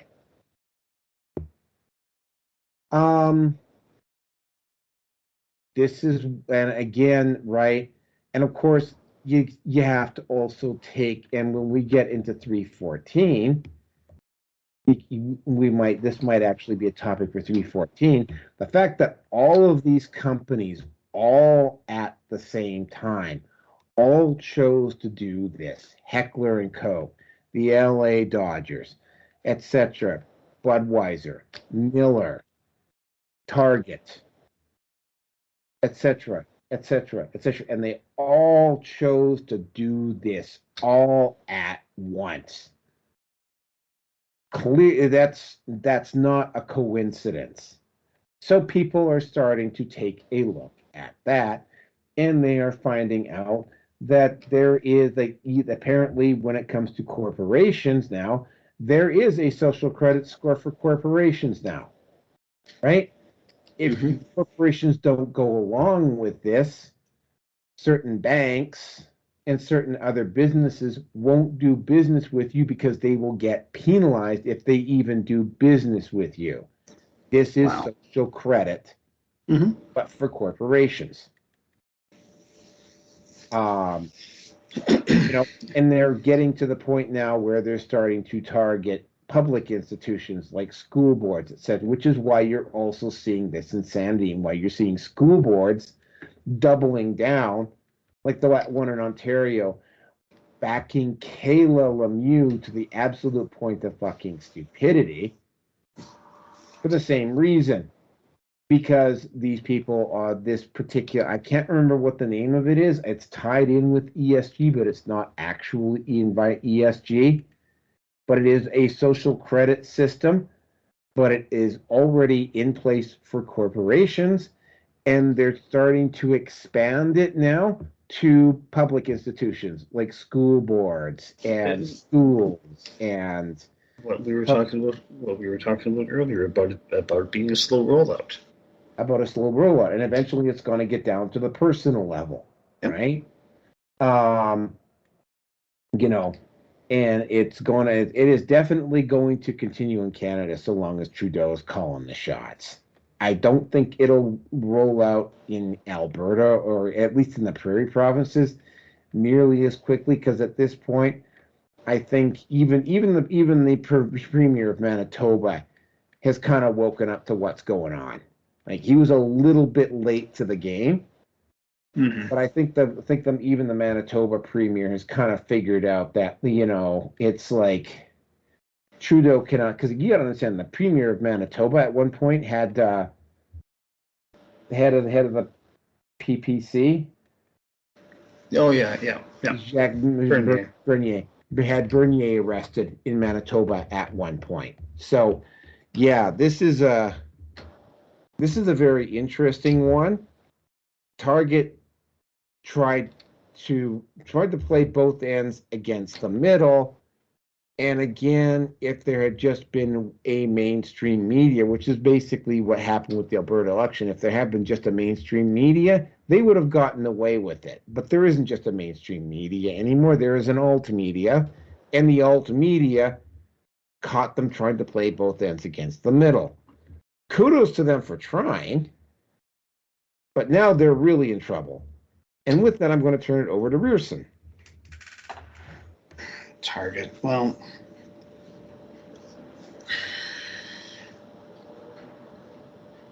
again, after what Jaffe said earlier today, and again, just off the top of my head, about 20% of Disney is owned in one form or another by BlackRock. All of this stuff being done at the same time.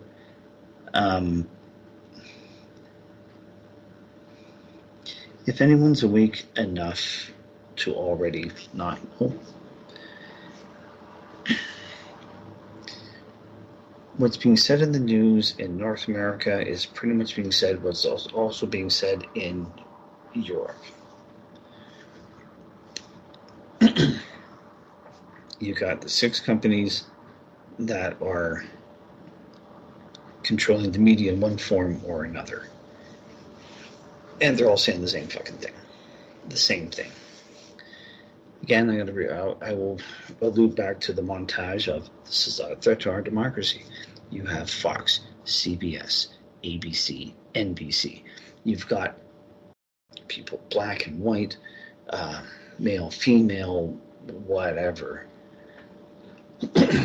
You're talking puppets called, the newscasters in one form or another, one capacity or another. And they're all saying the same thing in pretty much the exact same tone. Not quite monotone, but close enough to it. And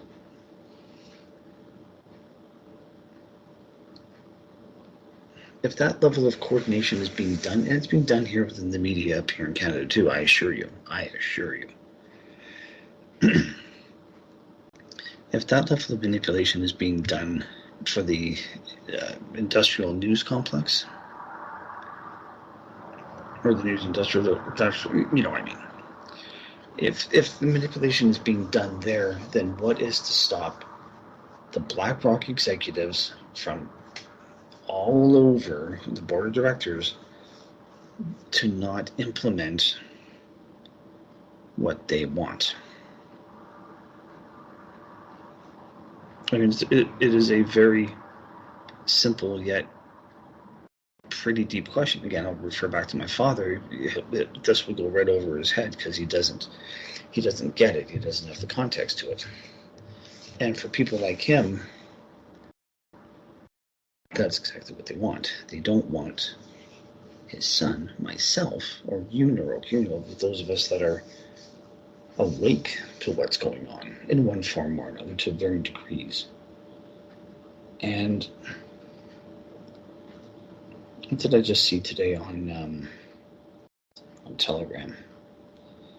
I don't know who they were, and if I can find it, I'll forward it to you, but it makes a lot of fucking sense.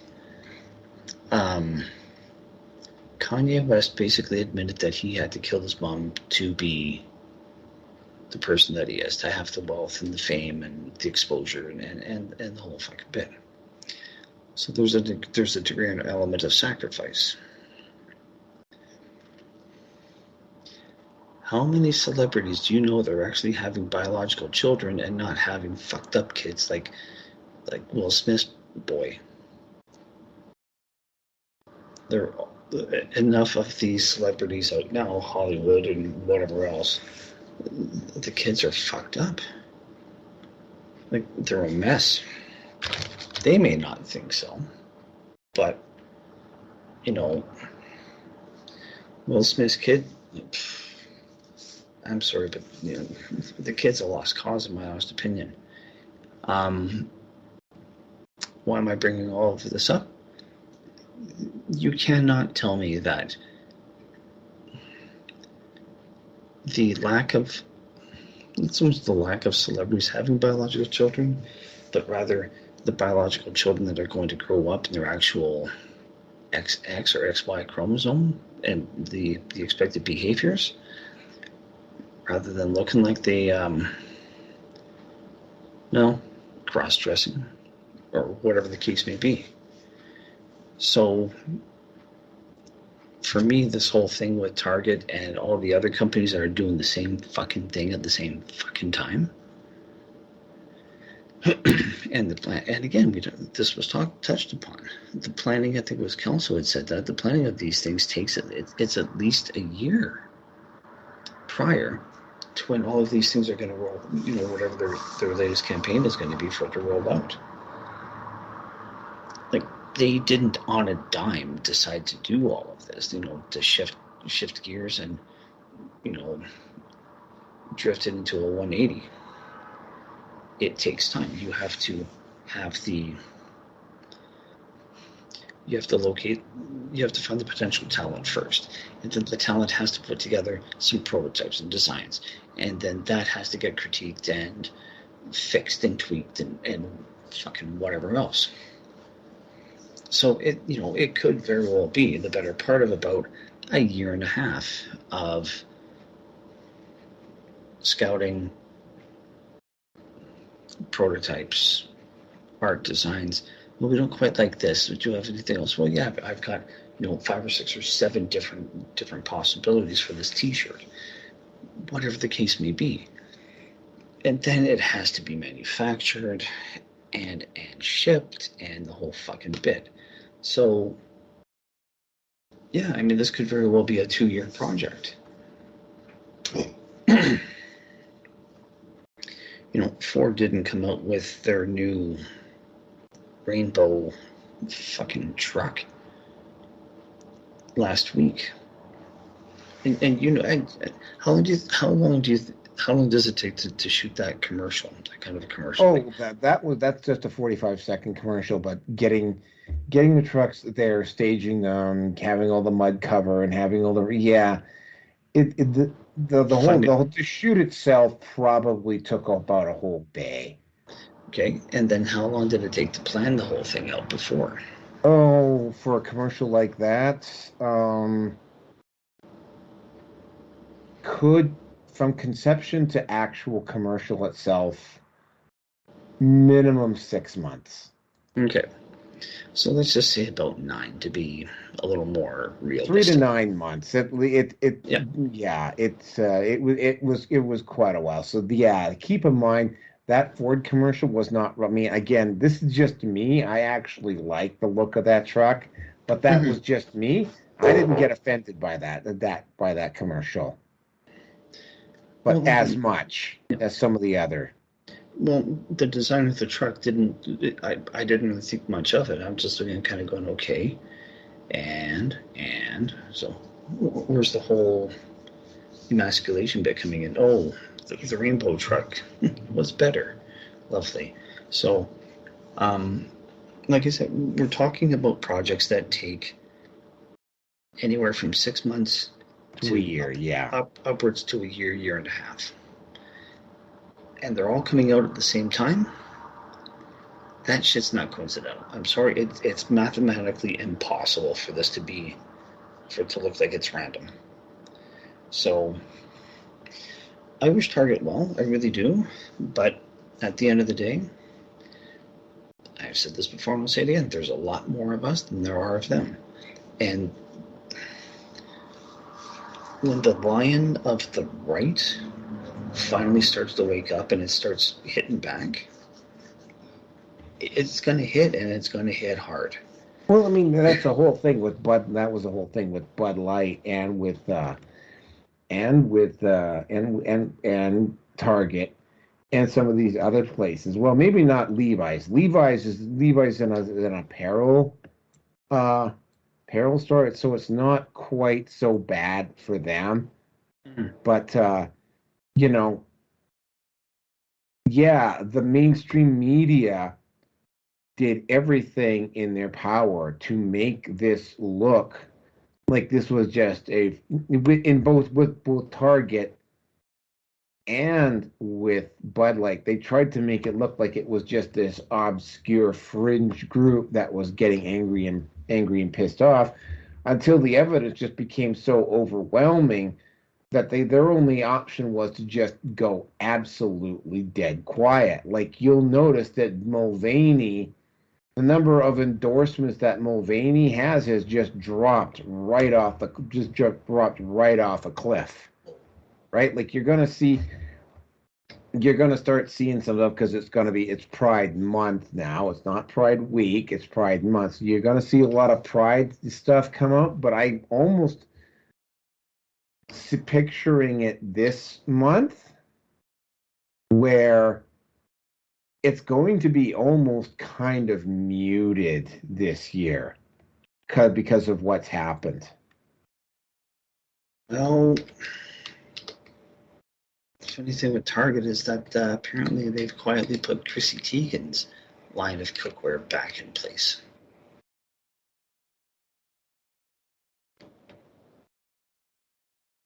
Yeah, well, I'm not surprised at that. Yeah. So, I mean, my opinion is that there's an agenda on, yeah, I know I sound crazy. Yes, we may not agree on this one. I don't really care. But the organizations, the people in those organizations that worship Baphomet, they're still here and they're still doing their best to make everyone's life difficult. And I will just, excuse me, I'll leave it at that. And you'll just fart on the show. Yep. Why not? We have no standards. Exactly. Yeah. That's how good the microphone is. So, how good is it? Well, I can hear my. Well, this microphone can hear everything. Oh. Right. Like it's more expensive and it's much more sensitive, but it picks up everything. This one. Yeah. Anywho. Anyway, I think we pretty much covered this one because the next one's also very interesting. Okay. And hold on a second here. Let me just put the timestamp on this one. Mm-hmm. Ron DeSantis has announced that he is going to be running for president. Now, I don't know whether this is a serious run or whether this is kind of more an attempt to set himself up. Excuse me. Yeah. Set himself up to maybe be Trump's VP, which I think would be a very good move on Donald Trump's part. Yeah. To break DeSantis in. Of course, you're already starting to see the left taking runs at DeSantis. I was kind of hoping that maybe DeSantis might that he might just choose to sit this out and wait until whatever was going to happen with Trump was going to happen with him. But then again, right, if you've got momentum, you have to keep capitalizing on it. And the longer it would have gone on, like if DeSantis had waited another 6 years, for instance, 6 years is an awful long time. A lot of stuff can happen. Mm-hmm. And there might possibly be, he might have made a mistake or put himself in a situation where he's not potentially as hot of a commodity. Is that me again? Yeah, that's you. Yep, that's me again. Okay. You know what? I'm just going to just hold on a second here. Yeah.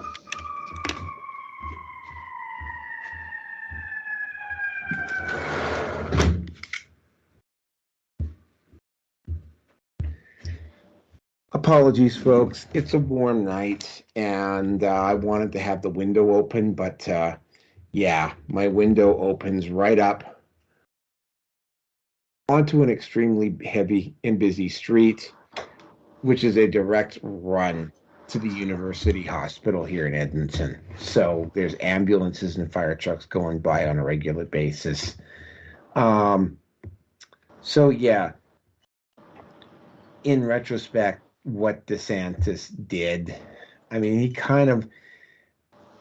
it makes sense that DeSantis had to make a run now. Now, whether I'm hoping that he's smart enough to maybe like slant in to be Donald Trump's VP candidate as opposed to actually turning it into it, because that's what the mainstream media is hoping for, right?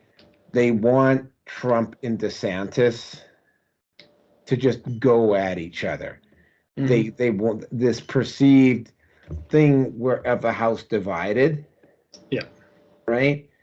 That the moment that the fighting that the clash is over between that the people are going to be so pissed off that DeSantis lost or that Trump lost that they will go over and vote for the Democrat. That's their hope. That's their strategy. Fair enough. I don't blame them for that. I don't see it happening. I don't see that's not going to happen because I mean the left is just going to keep doing what they're doing because then we were just talking about this with Disney and their content, right? Yeah.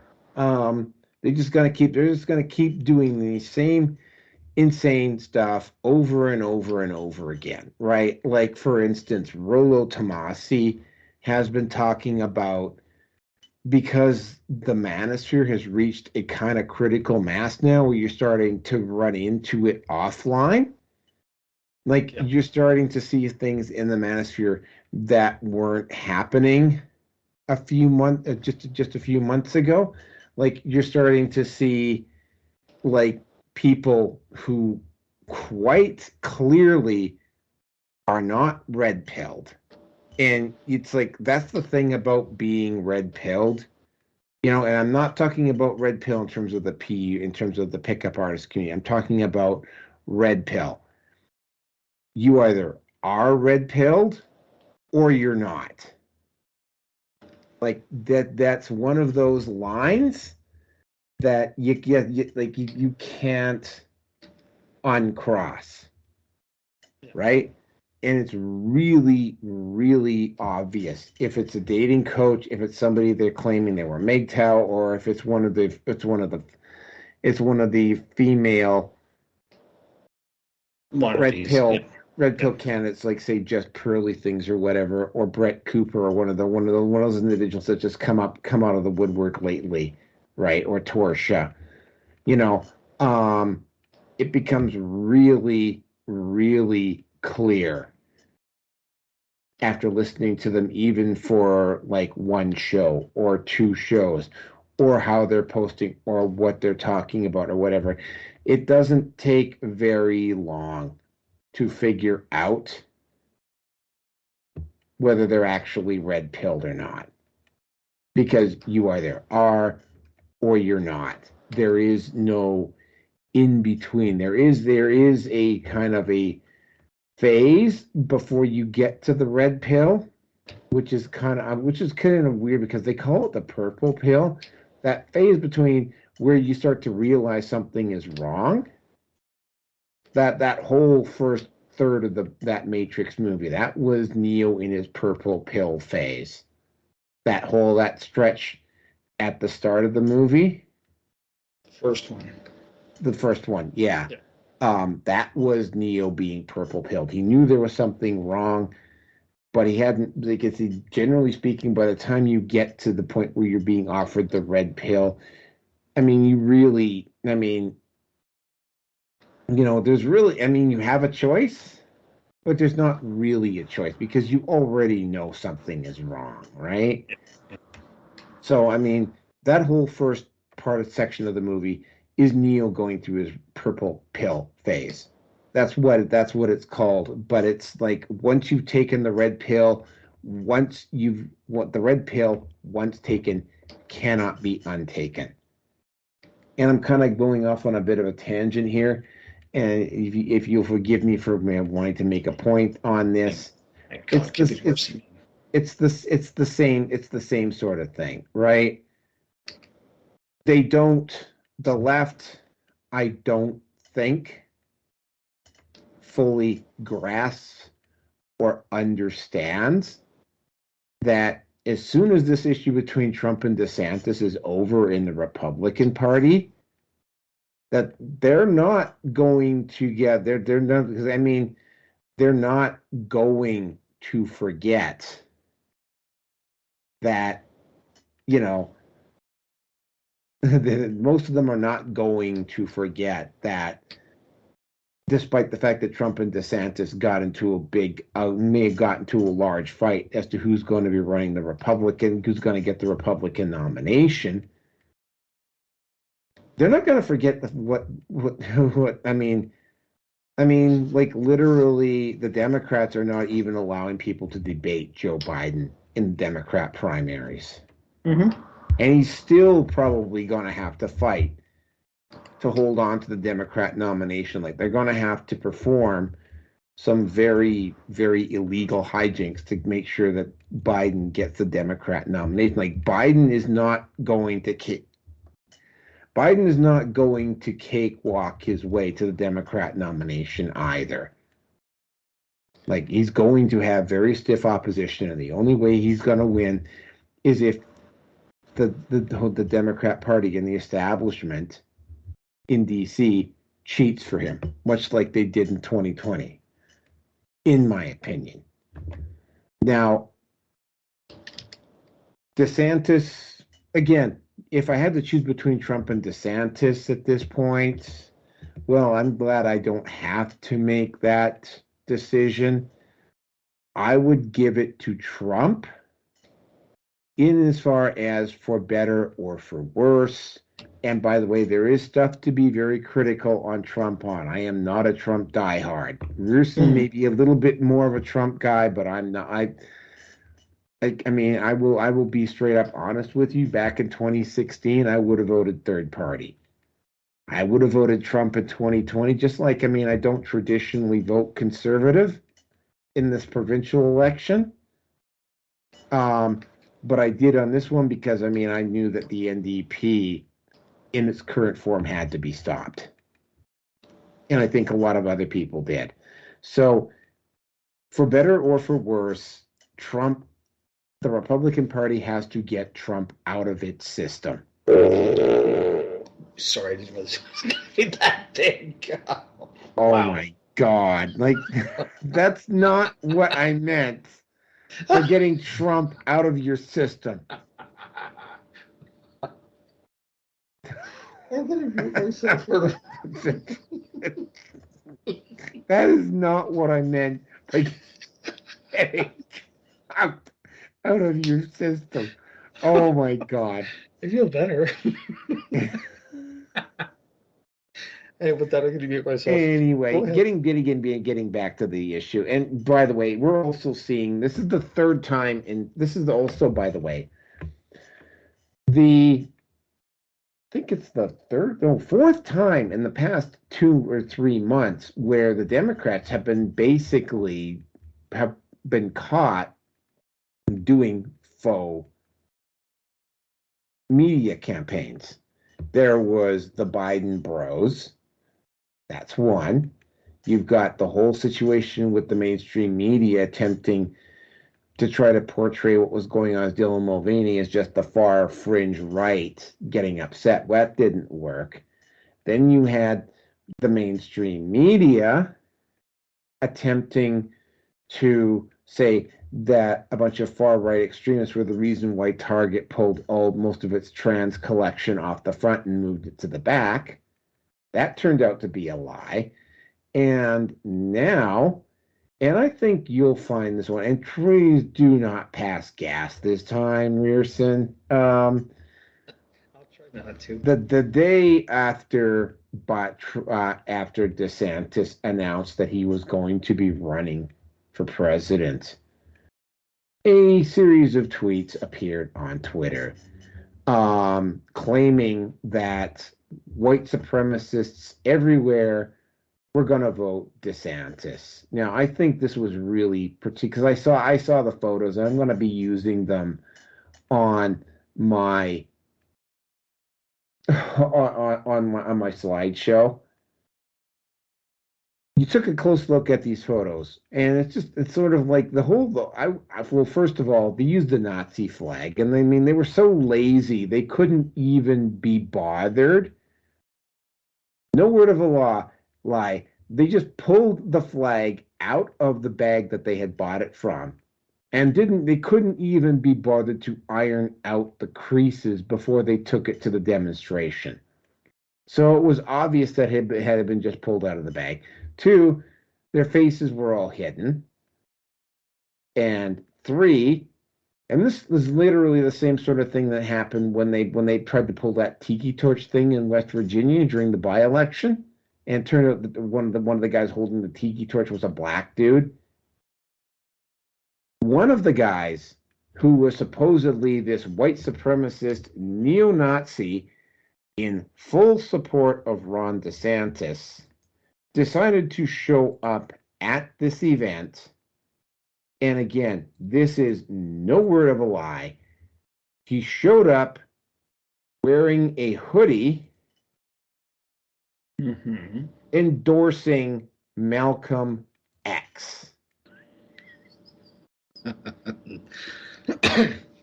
Here, let me emphasize this for you so that I don't think he got the memo. I'm like, if you're going to say white supremacists are in favor of Ron, yeah, there it is. It's on my. I know you're not on Facebook, but I mean, there's like literally there's four things here. Hidden Faces was one.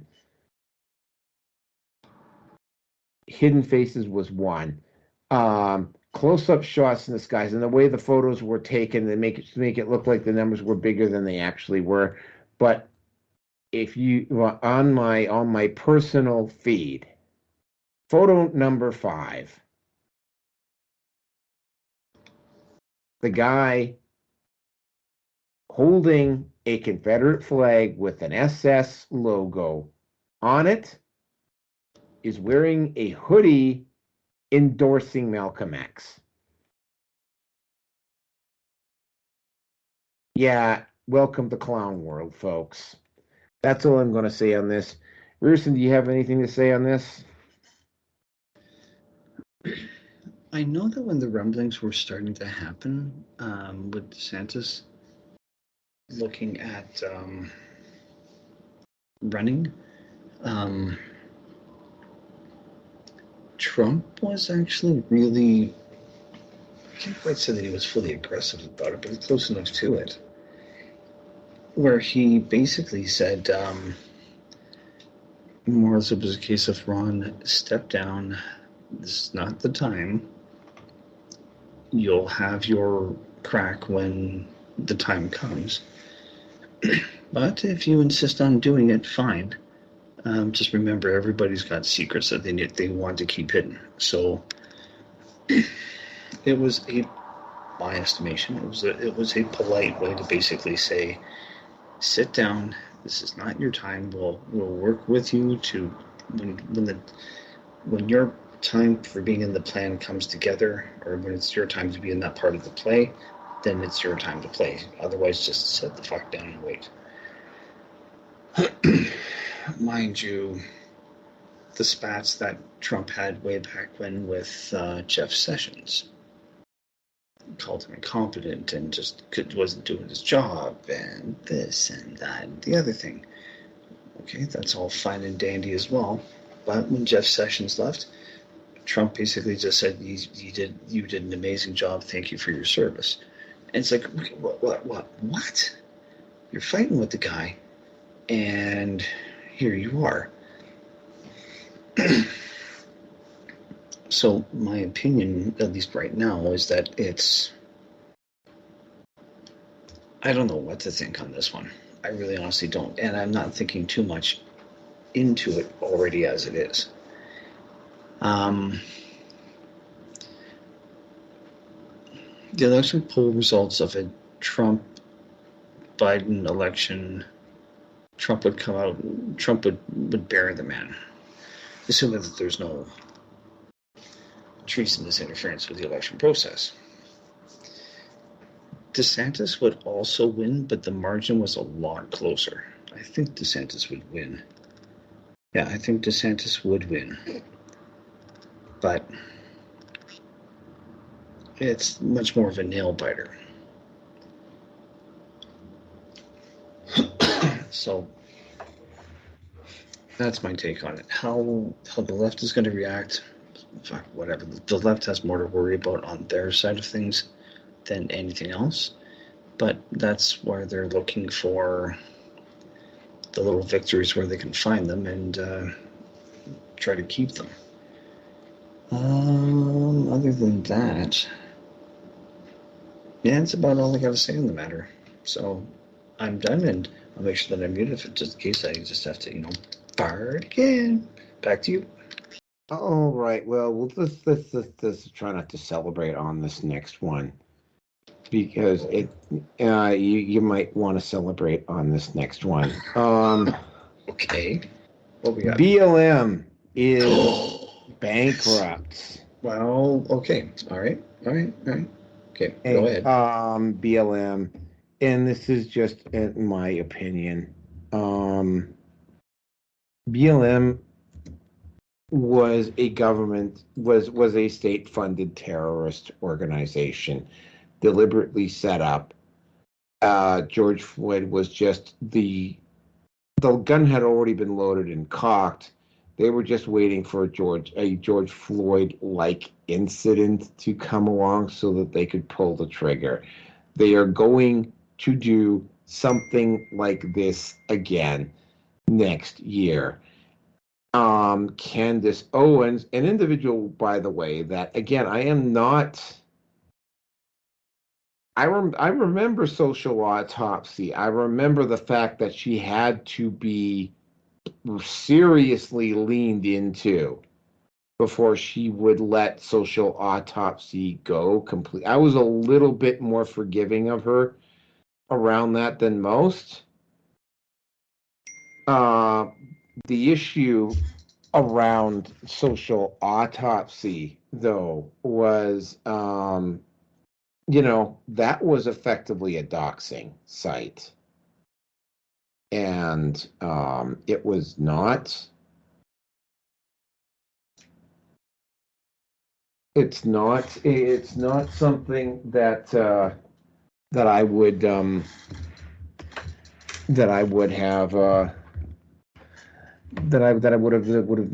involved in or endorsed. BLM, however, Candace Owens, BLM was supposed to be taking this money to quote unquote help the Black community, and Candace Owens had exposed BLM, in particular Patrisse Cullors, for buying mansions. Allegedly, one of them went to Patrisse Cullors' brother, who was using it for a quote-unquote recording studio. The only thing is, though, is that, I know what it's like being a podcaster. You don't, unless you're setting up a super sophisticated, music studio. But, even, I have seen, if you're a little bit more subject to outside approval, to a certain degree, if you're a music content creator, if you're a podcaster, not quite so much. But because you need better sound mixing equipment and so on and so forth, if you're better editing and recording gear, if you're going to be a musician as opposed to if you're going to be a podcaster. Although, let me emphasize this tonight. On Monday, what was the first time I used this microphone, I was getting a lot of mysterious gain feedback and some humming noises and so on and so forth from the microphone. And tonight I'm not. So something worked itself out on this microphone. But again, right, you don't need. You might, if you're going to be a really big time music producer, soundproofing on the room, the full rig, the whole thing with all the sliding doodads and all the electronic gears and even more importantly, and a lot of people forget about this, the cords and the wires connecting all the microphones and all the sound gear that runs from the inside of the studio to outside the studio. Trust me on this. I know a little bit about audiovisual. The cords are far more important than most people really are aware. The extent, the cords and everything. So, okay, yeah, you could spend, if you really wanted to sport, you could go out and spend a few $100,000 on a state-of-the-art sound studio.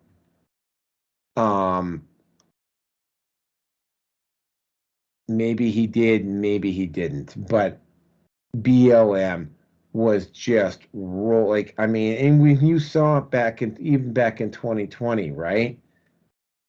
Back in 2020 with all of the Black Lives Matter stuff, all of that corporate sponsorship and all that money came in. Oh, by the way, when Patrisse Cullors got exposed by Candace Owens, she had to step down. So where did all that money go? You know, I mean, on paper, what they could have done if they were running an actual legit charity is they could have thrown all of that money into a bank, and there would have been more than likely there would have been a bank that would have been able to set them up with a high interest savings account, and they could have run BLM permanently and continued to have an increasing amount of budget on their account by running it that way. But they spent all the money. Where did all the money go? Right? Now, is anybody here really all that surprised that BLM spent all of the money, and it is in the it's looking like it is in the tens of millions of dollars, and they spent it all in 3 to 4 years. All of the money that they got because of George Floyd, all of the money they got from the Democrat Party and from the political establishment back in 2020, they literally could not keep BLM financially viable for 4 years until the next election. Just let that sink in. I am in no way sorry for them. I am in no way unhappy for them, because I know they're going to go out and they're literally going to try and pull the same bullshit that they did in 2020. They're going to gut a few cities. They're going to gut Chicago again. They're going to gut LA. They're going to gut San Francisco. They're going to burn down these downtowns all over again just to make a point. Again, and they're going to do it because of racial grandstanding. But I mean, seriously, they burned through all of their money in less than 4 years. And with that, I'm going to turn it over to Rearson. Talk to you. All right. Well, it wasn't just Cullors, how ironic of a name, but anyway. Buying a mansion for herself in a predominantly white neighborhood. She bought 2 or 3 of them in predominantly rich white neighborhoods. That little bit has to be added in here. I mean, I suppose there really isn't any safe black neighborhoods to live in with a really nice house, now is there? Funny that. Her brother was also employed for security or other brother, relative, I can't remember who it was. Someone that was close to her was employed for like $1 million or something like that. So, I mean, let's call this for what it is. This is embezzlement. I don't know how they can justify all of these expenditures, but they will somewhere, somehow. Some spin on it is going to be there if it isn't there already, and that's fine. That's fine. The money being funneled was through Act Blue, which is what I believe Candace Owens exposed as well. It wasn't, and I don't remember who it was, but but yeah, it was all there. Type in JoeBiden.com, fundraising, Act Blue, and off it goes. I'll make a prediction right now. I'll wait for someone like Soros or his kid or whoever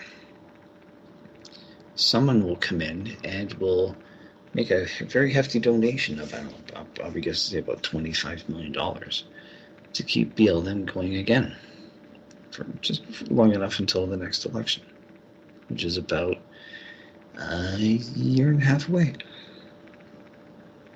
Yeah, about that.